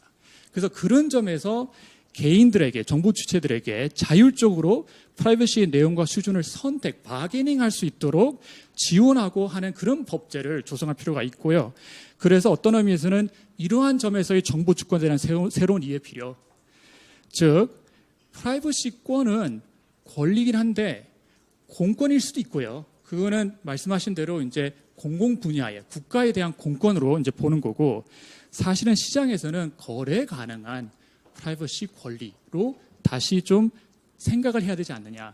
그런 관점에서 입법을 하고 그런 관점에서 규제를 새롭게 만들고 정비하고, 그래서 결과적으로 정부 주체들이 스스로 진정한 제대로 된 인폼 디시전을 하면서 자신의 프라이버시를 자신의 가장 맞게 그리고 선별적이고 차등적으로 보장받을 수 있도록 하는 것이 맞지 않는가. 그래서 좀 시간을 많이 쓴 것 같은데 이것으로 토론을 마치겠습니다.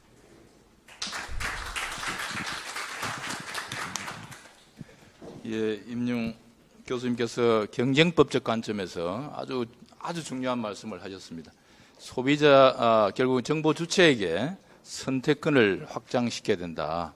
그것이 오히려 경쟁을 합리적으로 촉진시킬 수 있는 방법이다라는 마지막 말씀하셨고요. 그 외에도 정말 중요한 말씀들을 많이 하셨는데 제가 정리하기는 따로 하지는 않겠습니다.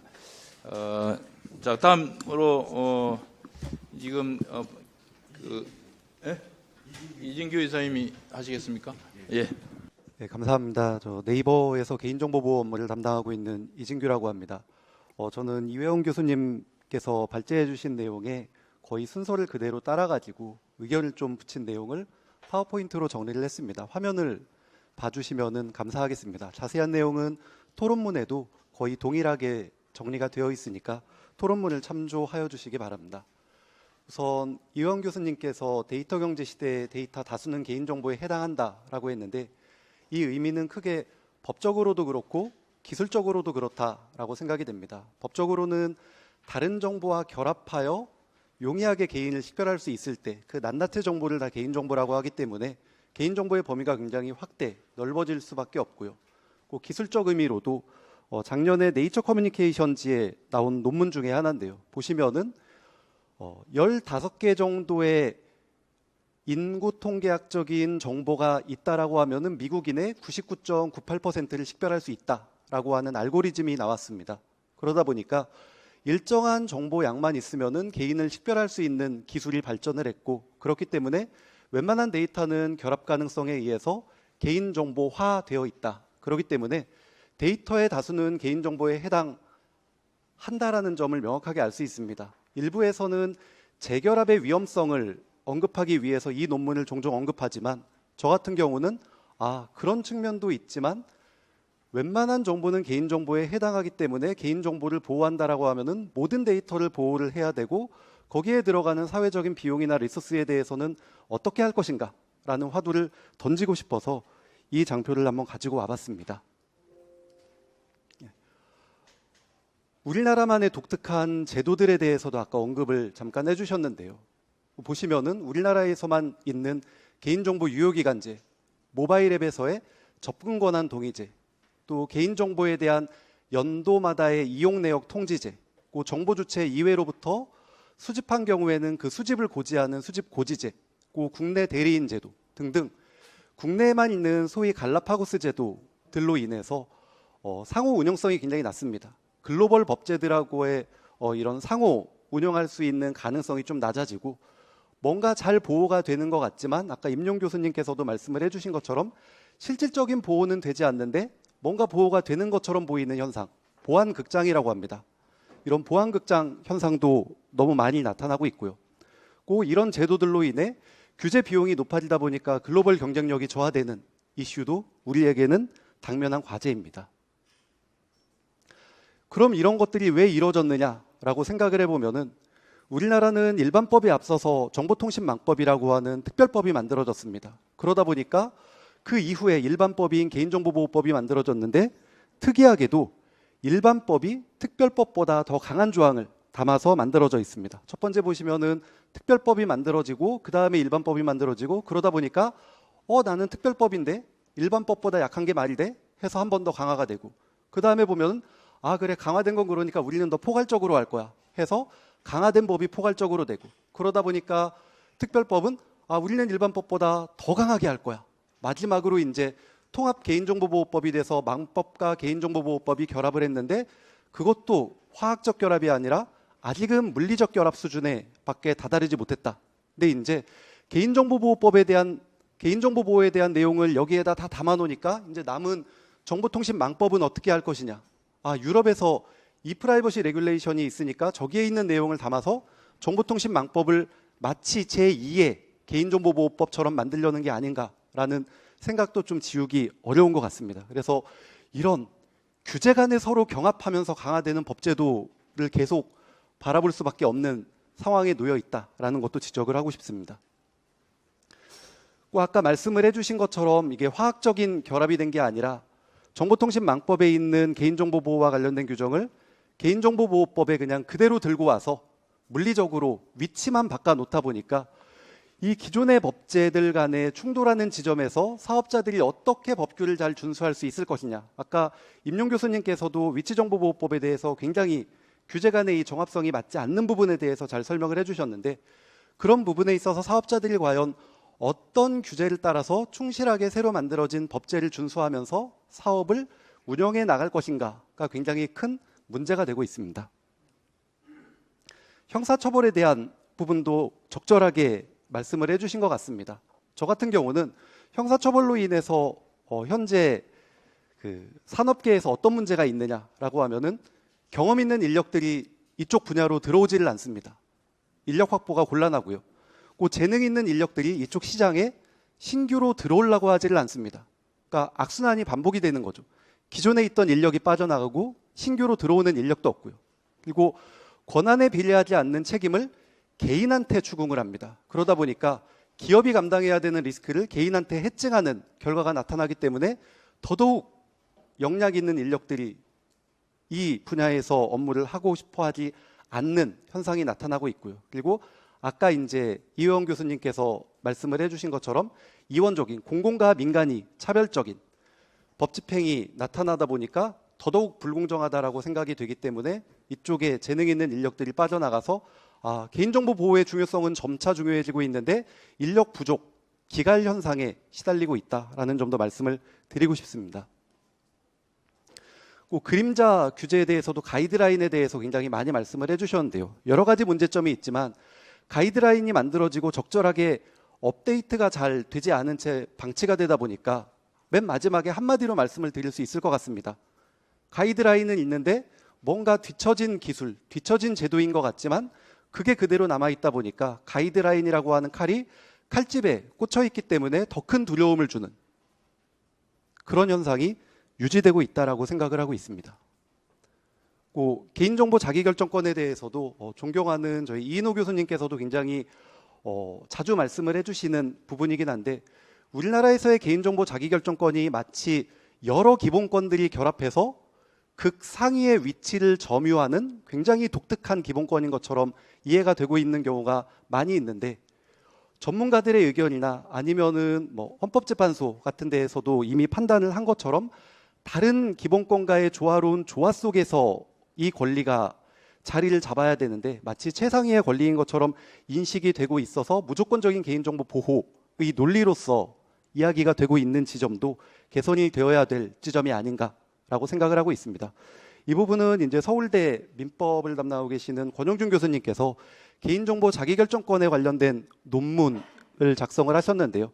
여기서도 보시면은 개인정보 자기결정권은 여전히 젊은 권리라고 설명을 하면서 다른 헌법의 기본권들과 조화로운 가치 속에서 역량을 갖춰서 범위를 한정 지어야 된다라고 명확하게 설명을 해주고 있습니다.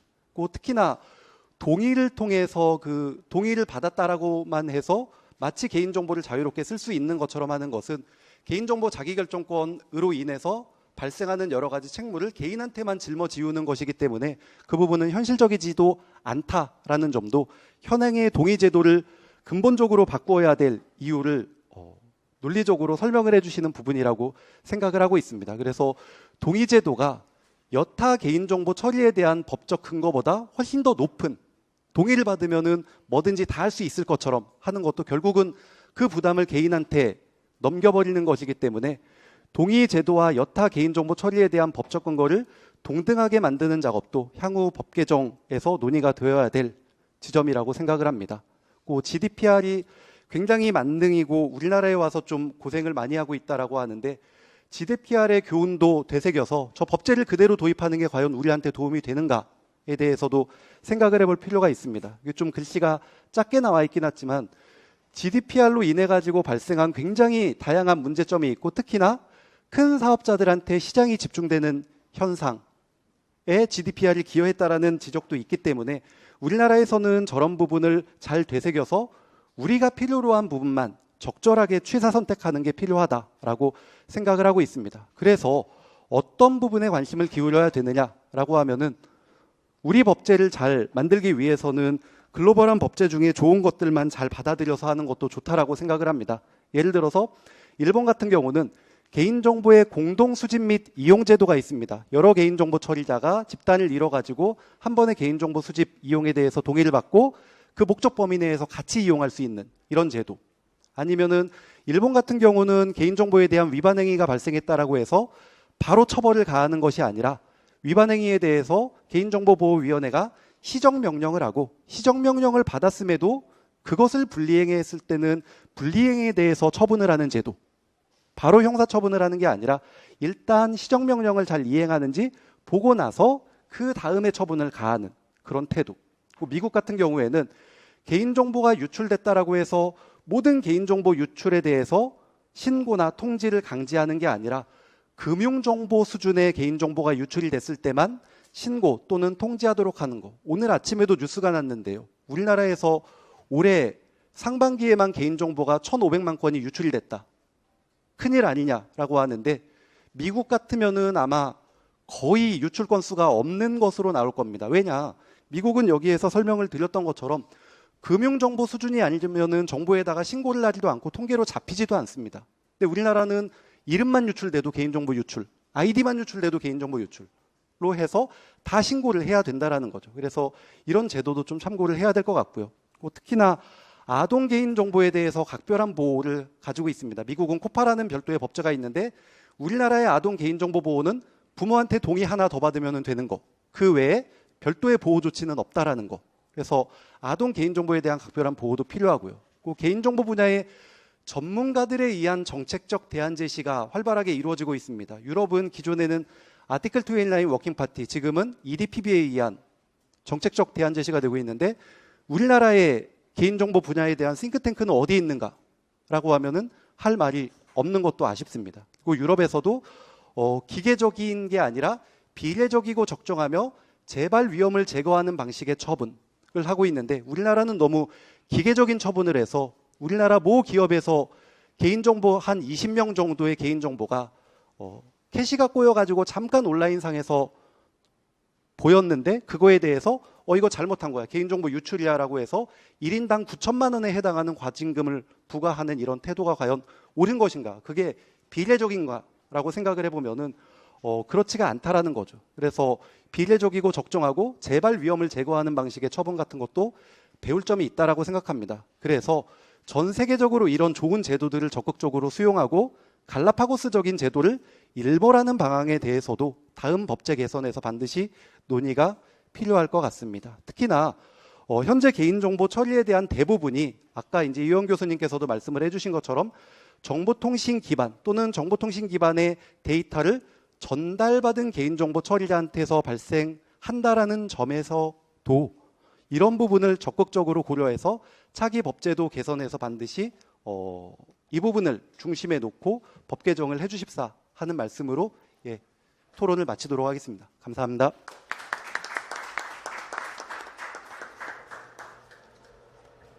예.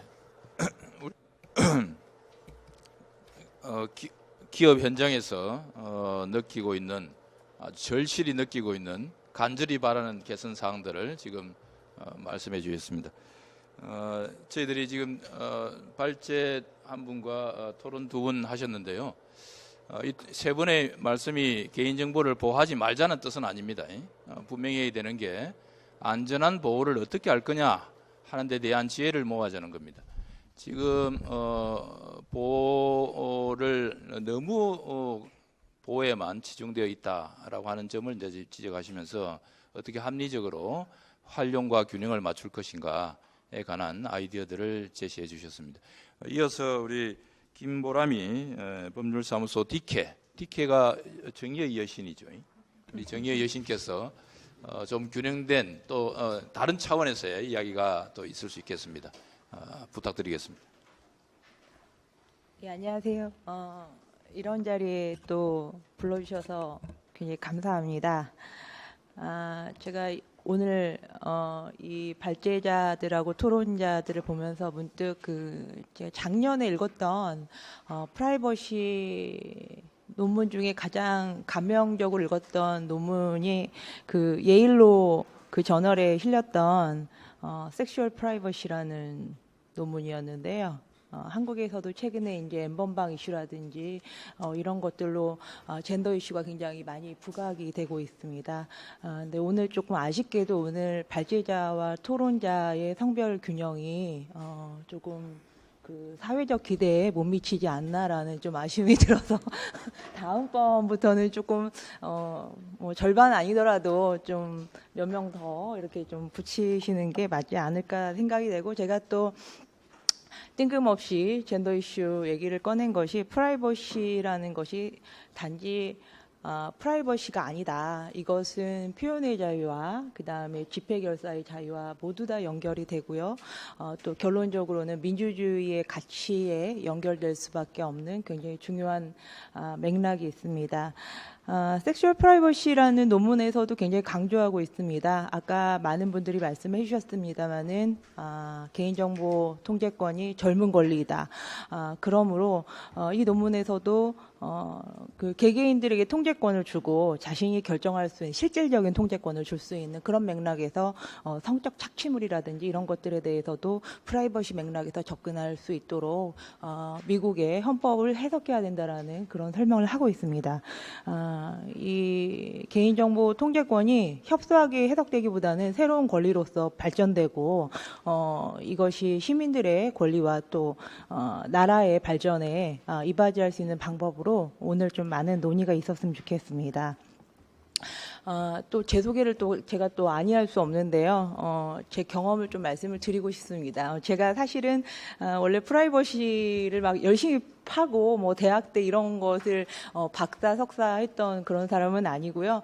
원래 개인 정보들 데이터의 흐름을 유통을 더 강화하고 그다음에 정부가 갖고 있는 데이터를 내놔라 이런 운동을 했었습니다. 그리고 그런 것들을 또 맡고 있는 통신사들에 대해서 망중립성을 지켜라 이런 운동을 했었고요. 중립성을 지켜라. 왜 그러던 차에 어쩌다가 이 프라이버시에 관심을 갖게 됐냐면 2013년에 스노든이 폭로를 했었습니다. 미국의 이제 정부 기관뿐만 아니라 대형 IT 기업들이 그때 트위터를 제외한 거의 대부분의 IT 기업들이 글로벌한 시민들의 정보들을 추적 가능하게 제공하고 있고 그런 것들을 미국 법이 사실은 투명하지 않게 뒷받침하고 있었다라는 거죠. 그때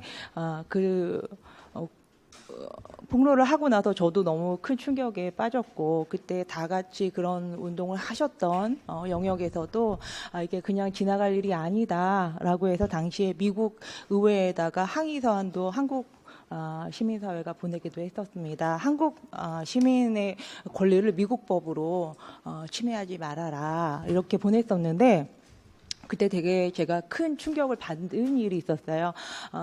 미국 국적인 선생님들께서 그것을 보내지 말 것을 만류를 했었습니다.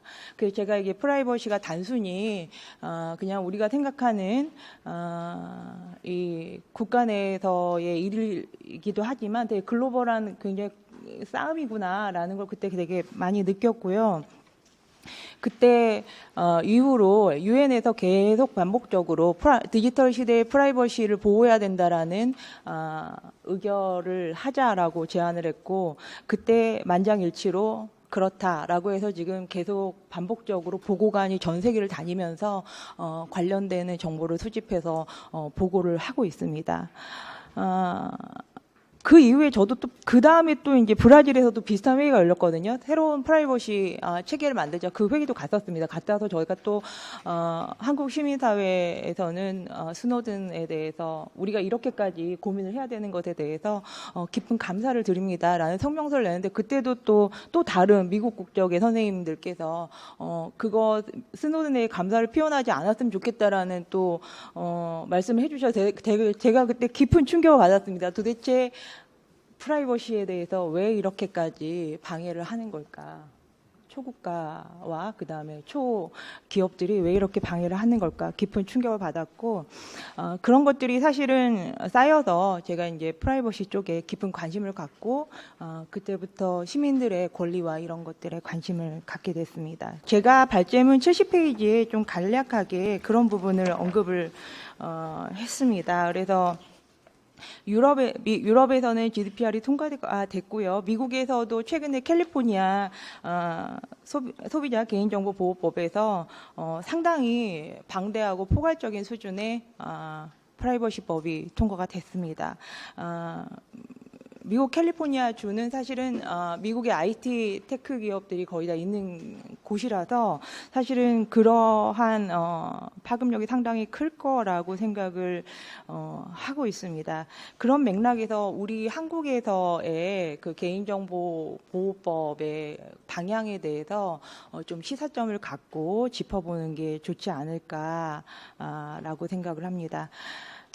개인정보 보호법의 개정에 대해서는 저는 오래전부터 그 생각을 해왔습니다. 한국의 개인정보 보호법이 굉장히 경직되어 있는 것은 사실이다. 그러나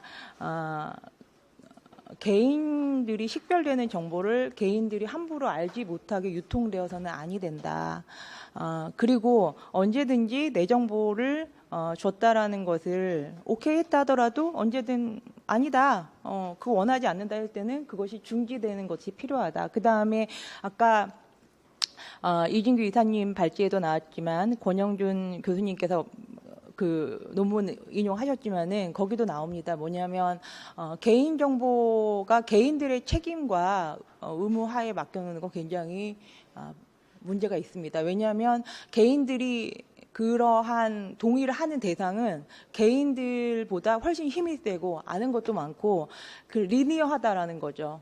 굉장히 비대칭적인 사람들에게 동의를 주는 것이기 때문에 언제든 거기에 대해서 어느 정도의 후견적인 정부가 거기 이런 그 관련 그 가버넌스 기구가 거기에 대해서 언제든지 이 문제가 되는 그리고 인권 침해적인 것에 대해서는 언제든지 금지할 수 있도록 해줘야 되는 것들이 같이 들어가야 된다라는 게 이제 제 생각이었고 개인정보보호법 3법을 개정을 하자고 할 때는 사실은 2018년에 이제 해커톤에서 얘기가 이제 처음 시작이 됐는데 그 전에 있었던 것이 아까 발제자 선생님께서 말씀해 주셨던 것처럼 가이드라인 그 결합 가이드라인에 대해서 비식별화 가이드라인이지만 사실은 결합 가이드라인입니다.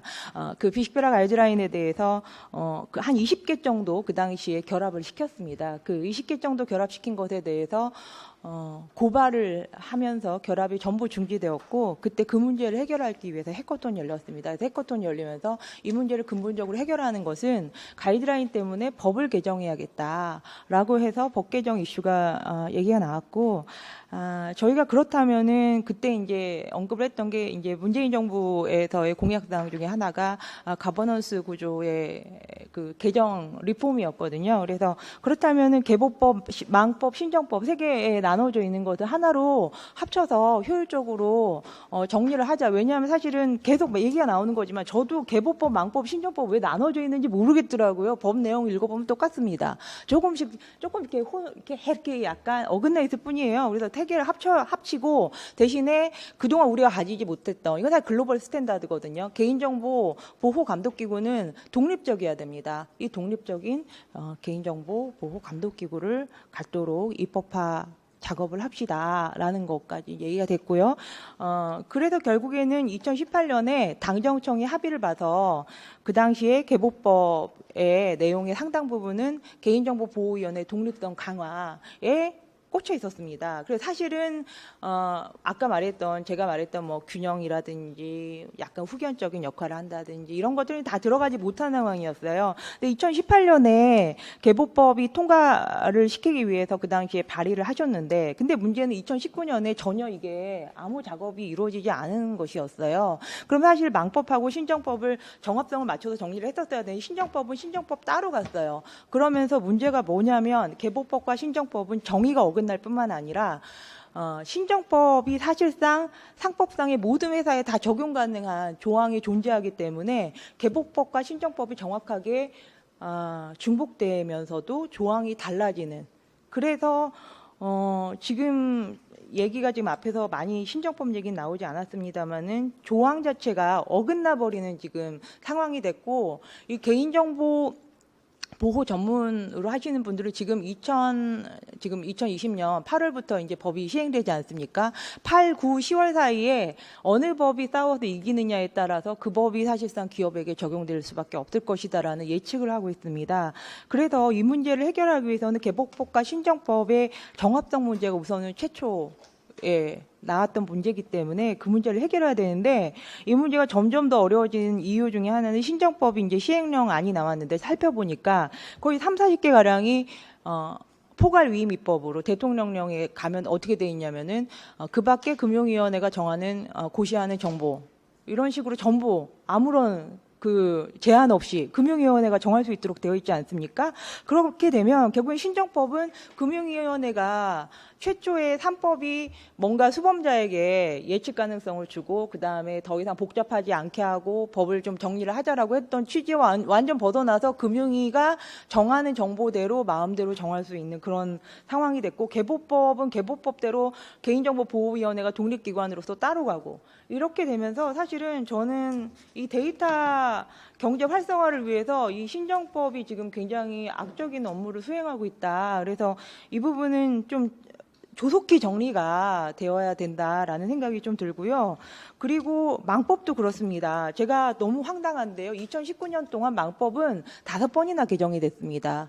왜냐하면 그 당시에 나름 GDPR에 있는 뭐 아동 권리 보호 또는 국내 대리인제도 이런 걸 막 도입을 했거든요. 망법은. 그러면서 개보법은 2018년 인재근 이후에 개정된 게 없거든요. 그러면서 법이 정합성을 전혀 찾지 못한 상태로 망법도 2019년 말쯤 되니까 개보법이 망법을 흡수할 수 없는 상황이 돼버린 거예요. 그래서 개보법 보면은 망법이 그냥 그대로 들어가 있어요. 특례 조항으로. 이런 굉장히 기형적인 형태의 법 형태로는 최초의 데이터 활성화를 위해서 3법을 정리하자고 했던 취지가 전혀 반영이 안 되는 상황입니다. 그래서 저는 첫째는 지금 제일 급한 거는 신정법에 지금 어긋나는 조항들, 결합도 완전 기준이 서로 달라요. 근데 결합과 관련돼서 어느 법을 적용해도 상관없게 만들어놨어요. 상법상 회사에 대해서는.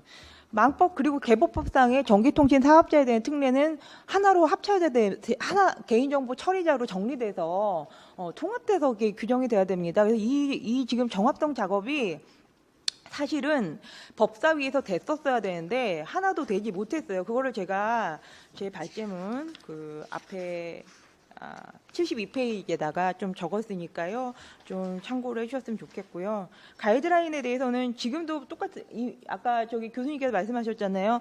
그 가이드라인 만들어 놓고서는 뭐 그게 법적인 효력이 있네 없네 뭐 난리가 났었잖아요. 근데 지금 똑같은 일이 또 벌어지고 있습니다.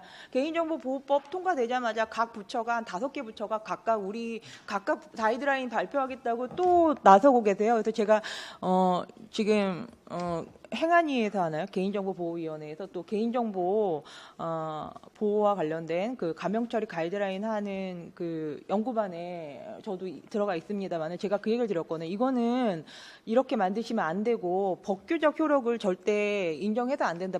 가이드라인은 그냥 진짜로 이런 예시가 있다. 예시를 보여주고 수범자들이 헷갈리지 않게 하는 정도에서 그쳐야지 이것에 법규적 효력을 넣는 순간 또 똑같은 대혼란이 발생을 할 수밖에 없습니다. 그래서 가이드라인에 대해서는 좀 각 부처별로 지금 각자 막 내겠다고 하는 것을 좀 자제해 주시고 그리고 개보이는 가이드라인의 취지가 원래 법의 취지에 맞춰서 그 보완할 수 있는 형태로 가는 것이 맞다고 생각하고요. 제가 75페이지에 보론을 좀 적었는데요. 개인정보 이슈에 대해서 76페이지에 가시면은 이제 최근에 뭐 미국에서 앤드류 양이 뭐 이게 기본소득 이슈 뭐 이런 얘기가 굉장히 많습니다. 근데 제가 또 안타까운 부분이 이제 한국에서 글로벌 기업들에 대한 사실은 이 개인정보 이슈와 간접적인 이슈거든요. 그래서 거쳐지지 않는 세금에 대해서도 보완적으로 개인정보 이슈의 방론으로서 입법적으로 꼭 고려를 해주십사 하는 게 제 마지막 말씀입니다. 고맙습니다. 예, 김 변호사님 고맙습니다. 여성으로서는 혼자지만 일당백입니다. 충분히 지금 양쪽의 당들을 고려하면서 아주 중요한 말씀들을 많이 하셨습니다. 지금 정리를 간단하게 하면은 프라이버시 보호의 중요성을 강조를 하셨고요. 그러면서 이제 정보 주체의 통제권을 어떻게 제대로 통제권을 행사할 수 있도록 할 거냐. 다만 이제 통제권에 대한 이해에 있어서는 전적으로 정보 주체에게 맡기기보다는 또 후견적인 어떤 감독 기관에 의한 후견적인 보호가 필요하다라는 취지의 말씀이고요.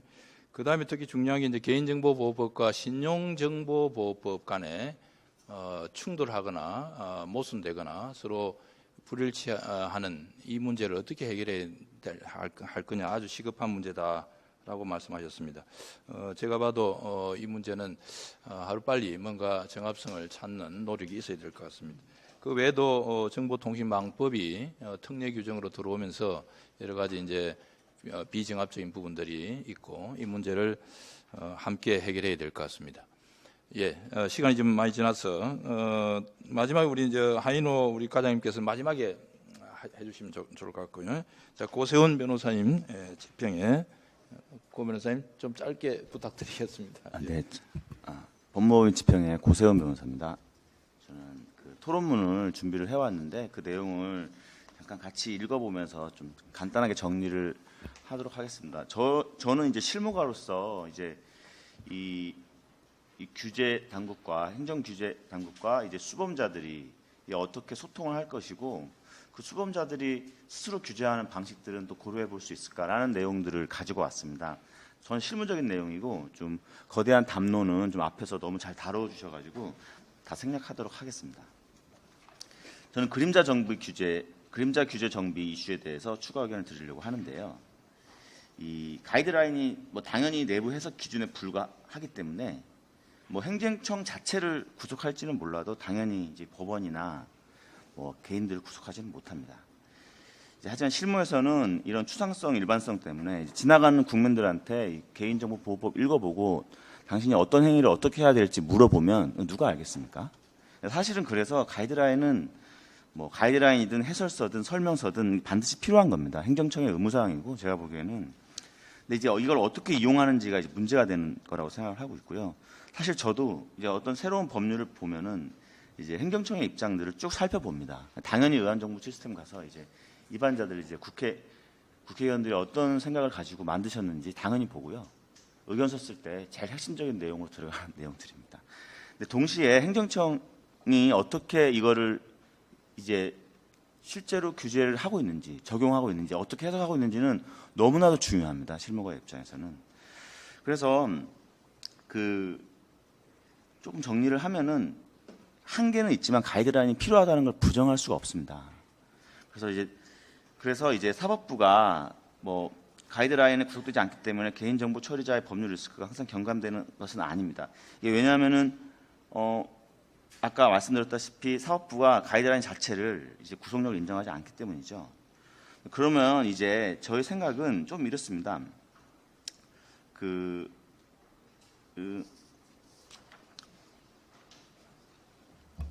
제 생각에는 이제 그 가이드라인 자체가 수범자에 대한 어떤 그 이해를 돕는 수준을 넘어서 대외적인 구속력을 가지는 사항 자체는 사항은 이제 반드시 폐지돼야 되고, 그런 내용이 있다면 법령에서 시행령이나 시행규칙에서 정확하게 이제 기재를 해야 되겠죠. 전적으로 동의하고요. 근데 저는 이제 이런 생각을 좀 한번 해봤습니다. 이제 차제에 법률에서 가이드라인 내용 관련된 절차를 대폭 보완한 이후에 뭐 개보이나 등 전문 공공기관, 어쩌면 또 민간 기관이 될 수도 있겠는데, 그런 인증을 어떤 일종의 인증을 받도록 한 이후, 그 다음에 개인정보 처리자 등이 이를 따를 때에는 이 벌칙 부과 여부 및 벌칙 부담 액수, 형량을 정할 때 필요적으로 고려하도록 법률에 정하는 또는 고시에 정하는 방식도 저는 생각해 볼 만합니다. 이게 참고로 이 정보통신망 이용 촉진법 촉진 및 정보 등에 관한 법률은 고시에서 이제 그 개인정보 보호 인증을 받은 정보통신 서비스 제공자에 대하여 과징금을 부과할 때 방통위는 필수적으로 가중 감경을 거친 금액에서 50% 이내에서 추가로 감경할 수 있도록 규정하고 있는데, 이런 유사한 규정들이 있기 때문에 저희가 뭐 바로 따라서 만드는 거는 어렵지 않을 걸로 보이고, 이런 내용들을 이제 그런 규제의 수준에 따라서 이걸 법률에 할지 뭐 고시에 할지 이런 부분들은 고려가 필요할 것 같습니다. 예를 들어서 뭐 이렇습니다. 이제 뭐 아까 형사처벌 얘기했는데 실무적으로 이런 거죠. 고의가 없는데, 고의가 있는 범죄하고 고의가 없는 범죄는 이거는 뭐 아주 이론적으로도 당연히 다르게 판단돼야 되고, 중과실도 다르게 판단돼야 되고, 또 부정한 이익을 꾀한 경우는 당연히 다르게 판단돼야 되는데, 순수하게 가이드라인을 따른 경우 이렇게 고의를 인정할 수 있을지, 이런 부분들은 사실은 이 제도적인 측면에서 어떤 충분한 정말 가이드라인을 줄 수 있는 겁니다. 이런 우리가 내놓은 해석들을 따랐을 때는 뭐 최소한 고의는 인정되지 않지 않겠는가라는 생각을 해보는 거죠. 실무가 입장에서는. 당연히 행정부가 내세운 가이드라인에 따라서 행위를 했는데 그런 행위에 따른 위험이 전혀 가이드라인을 무시한 행위보다 위험이 더 커져서는 안 될 거잖아요. 당연히 줄어들어야 되고, 그렇지 않으면 수범자 입장에서는 매우 불안한 상태에 있는 겁니다. 그래서 가이드라인에 대한 어떤 제도적인 완비, 제도적인 보완, 그리고 어떤 인증 등을 거쳐가지고 우리 독립적인 단위에서 인증을 받은 경우 이제 적극적으로 고려를 해서 이제 그런 제재들을 감경하는 절차가 필요하다고 보이고요. 이제 간단하게 하나 추가하고 싶은 거는 이제 제가 자율규제에 대해서 잠깐 언급을 했는데, 이런 행정청이 규제하는 게 아니라 사실은 개인정보법 위반 자체를 행정청에서 규제하는 게 사실은 되게 버겁고, 뭐 행정부에서 와 있지만 그런 측면이 있다고 보고, 다른 나라 사례들을 봤을 때도 어떤 이 수범자들이 그 행정청이 그 수범자로 정의한 그 자들이 아니면 그들 단체가 스스로 개인정보보호법의 취지에 부합하는 규제를 만들고 스스로에게 집행하는 것을 말하는데, 좀 이제 동종 영입을 영위한 사적 단체나 단체 등이 자율규제를 스스로 만들고 그 구성원들이 스스로 준수하고 집행했을 때, 또 다시 그렇게 했을 때는 규제 차원에서 제재를 할 때는 이제 필수적으로 고려하는 그런 내용들을 같이 가미를 하면은 좀 좋겠다는 생각을 좀 해봤는데요. 이런 구체적인 태양은 제가 뭐 제 생각을 말씀드리기보다는 다른 나라 사례들을 몇 개 들고 마무리를 하겠습니다.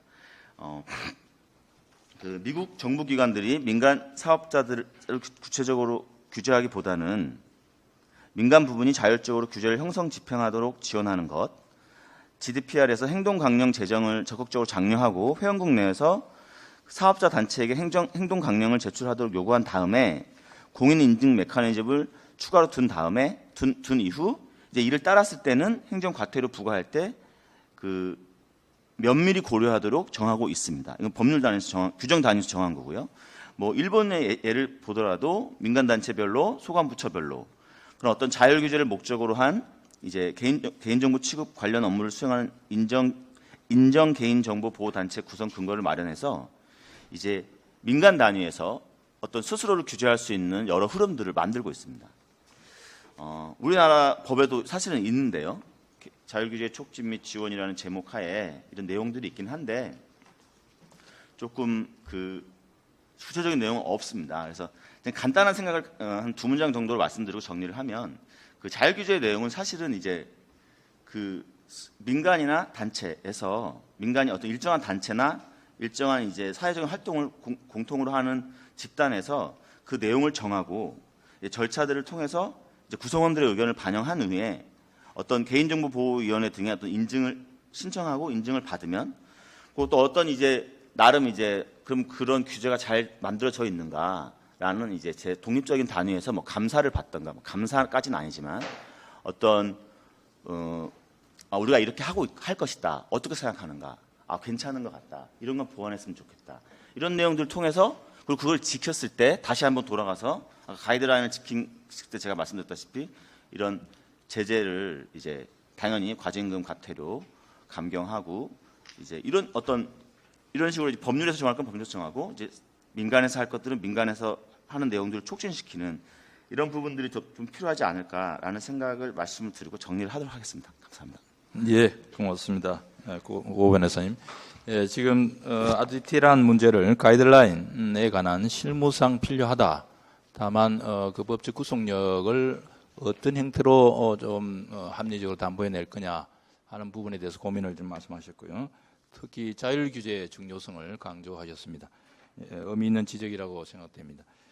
시간이 지금 저희들이 많이 지나서 다음에는 우리 하인호 개인정보보호정책과 행안부의 과장님께서 그동안 이 과장님께서는 지난 20대 국회에서 이 데이터 3법을 개정하는데 큰 역할을 하셨습니다. 사실 저희들이 지금 이제 데이터 3법의 문제점을 지적하고는 있습니다만은 개정된 데이터 3법이 갖는 중요성은 우리가 무시할 수는 없습니다.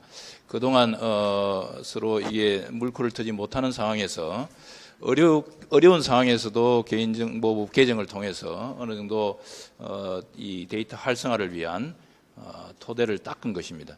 다만 이제 그 부분이 조금 더 정교하게 다듬어지기를 바라는 마음에서 오늘 저희들이 세미나를 하고 있는 것이고요. 그와 관련해서 지금도 이 정교하게 다듬는 작업에 지금 노력을 기울이고 계시는 우리 하인호 과장님께서 종합적으로 좀 말씀을 주시기 바랍니다. 예. 네, 제가 드리는 모든 말씀이 정책 당국의 공식적인 의견이 아니라는 점을 먼저 드리면서 좀 부담 없이 말씀을 드리겠습니다. 개인정보 이 법 개인정보에 관련된 이슈는 국제관계 그리고 기본권 그리고 데이터 경제와 관련이 있습니다.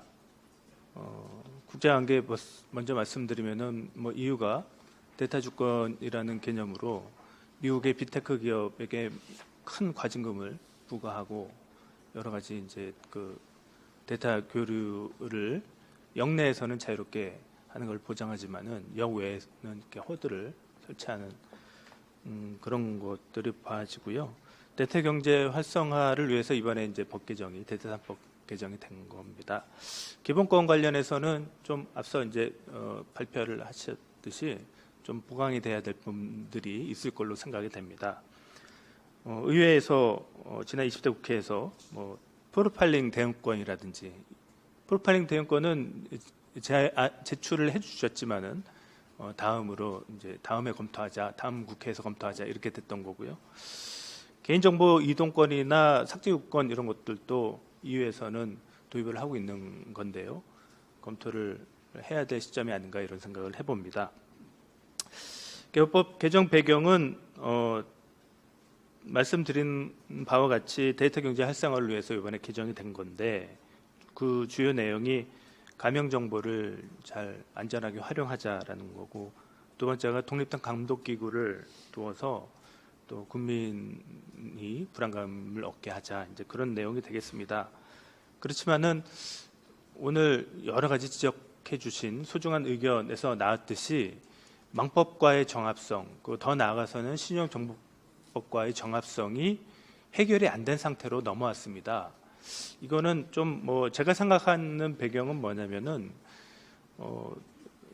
일단은 기존의 어떤 정책 당국이나 국회 상임위의 의견을 존중해서 일단은 통합을 하고, 그 정합성은 통합개보위에서 좀 여러 이해관계자들의 의견을 수렴해서 차이점들이 나는 거는 합리적으로 통합을 해보자라는 취지인 걸로 저는 생각하고 있습니다. 예를 들면은 이제 벌칙이나 이런 것들도 많이 다르긴 한데요. 저는 이제 망법이 좀 셉니다. 형벌 규정도 좀 개법에는 없는 것들이 망법에 있고요. 또 하나는 이제 그 제도 자체가 유출 신고의 경우에는 망법은 한 건이라도 유출이 되면 정책 당국에 신고를 하도록 되어 있는데, 개업법은 1000건 이상 돼야지 이제 신고를 할 수 있는. 그리고 손해보험이라든지 국내 대리인제도 국외 이전과 관련된 일부 규정도 망법에는 있지만 개업법에는 없고, 그 망법에 있는 것들이 지금 통합 개인정보보호법에 6장의 특례로 되어 있는 상황입니다. 그래서 이 특례를 어떻게 본문으로 다시 정합성 있게 포함을 할 것인지, 더 나아가서는 정보통신 서비스 제공자라는 개념을 계속 유지할 건지, 그런 것까지 논점이 돼서 해결이 돼야 되고요. 앞서 이제 김보람이 변호사님 말씀해 주신 것처럼 취지는 같은데 문구가 다른 게 신용정보법과 개보법이 있습니다. 대표적인 예가 추가적 이용 제공 관련된 문구가 다른데요. 취지가 같기 때문에 가급적이면은 같은 법적 해석이 적용돼야 될 걸로 생각이 됩니다. 최근 동향을 말씀드리면 규제개혁위원회에서 개인정보보호법상 추가 동의 관련된 시행령 14조의 2 관련해서 의견을 주셔서 저희 행안부가 그거를 잘 받아서 좀 더 망법과 비슷한, 망법이 아니라 신용정보법의 그 관련 규정과 좀 더 비슷하게 가깝게 이렇게 수정이 되는 걸로 의견이 모아지고 있습니다. 그래서 그 문구가 조금 미세적으로는 다를지라도 같은 해석 하에 일관적인 법 적용이 돼야 될 걸로 생각이 됩니다. 이 정도 이제 정합성 관련해서는 그 배경과 앞으로의 방향을 말씀을 드렸습니다. 가이드라인 정비 관련해서 정부로서는 우리 개인정보보호법이 굉장히 좀 어렵고 모호한 구석이 많이 있습니다. 먼저 개인정보라는 것 자체도 여러 가지 해석이 분분할 수 있는데, 이번 개정을 통해서 좀 구체화했습니다만 여전히 어려운 개념입니다.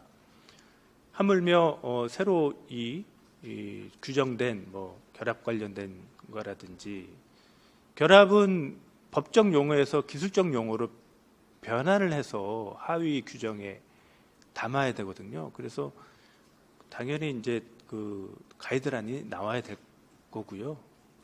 가명 처리와 관련된 기술적인 사항들 물론 담아야 되고, 또 일부 해결이 안 된, 그러면 산업적 목적의 연구를 가명 처리, 가명 정보를 활용해서 할 수 있느냐, 정부처의 동의 없이 할 수 있느냐, 그런 것들은 이제 해설서에 분명히 나와야 될 걸로 제시를 해드려야 되기 때문에 그런 거 해설서 가이드라인 정비 작업을 심도 있게 하고 있다는 말씀을 드립니다. 끝으로 아까 이제 자율규제 말씀을 해주셨는데요. 개인정보 관련된 분쟁은 크게 두 가지입니다. 그 발생 원인의 하나는 잘 몰라서 개인정보가 유출되고, 나 이게 범죄인지 몰랐다, 이렇게 해서 사적으로 사용하고 그런 경우가 있고요. 또 하나는 다른 분쟁이 있는데 그 분쟁 와중에서 저 사람 마음에 안 드니까 아니면 저 기업 마음에 안 드니까 개인정보 보호 위반으로 걸어서 좀 이렇게 좀 골탕을 먹이려는 그런 뭐 정부 주체 입장에서는 당연한 권리입니다. 그래서 하여튼 그런 원인이 있겠습니다.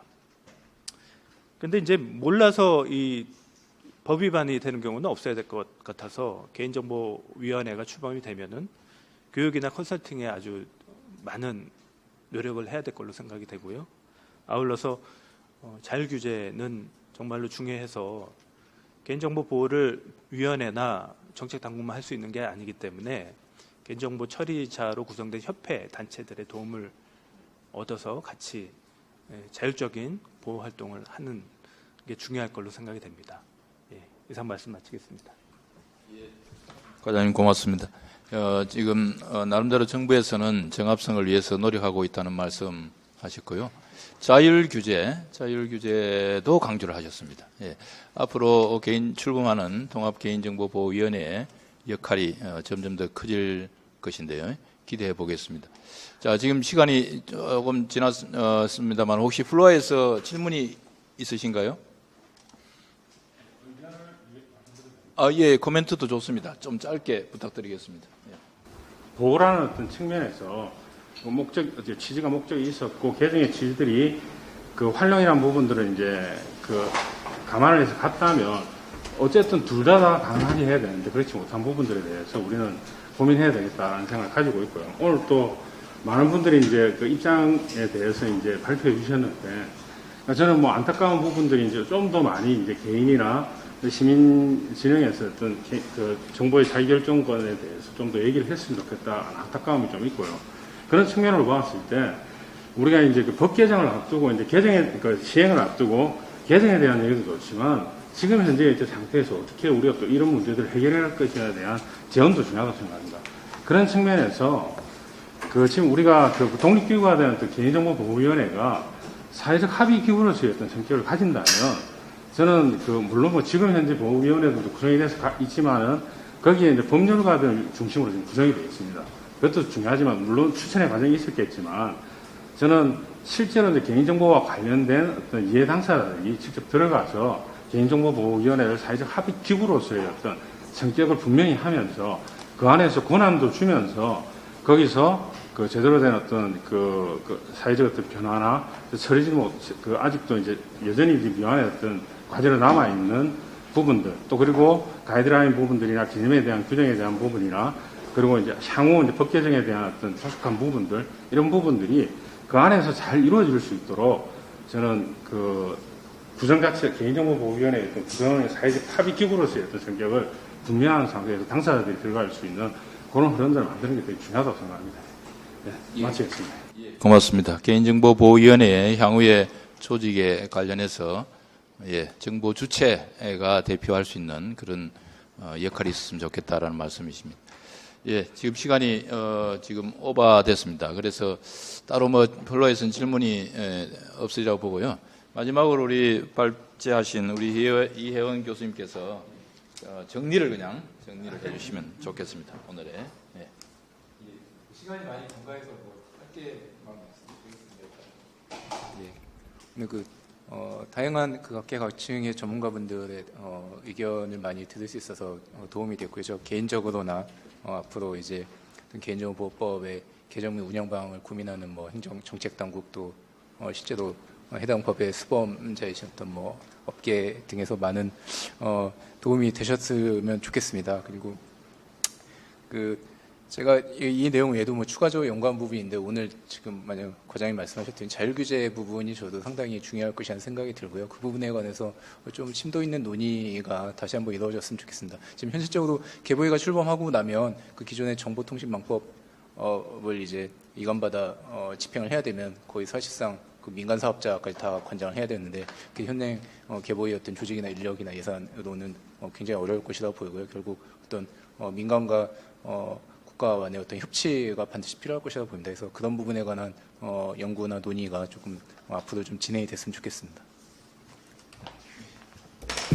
예, 정리하겠습니다. 이제 지금 저희들이 데이터 활성화를 위한 경제 활성화를 위한 개인정보보호법제 개선 방안을 놓고 발제와 토론을 했습니다.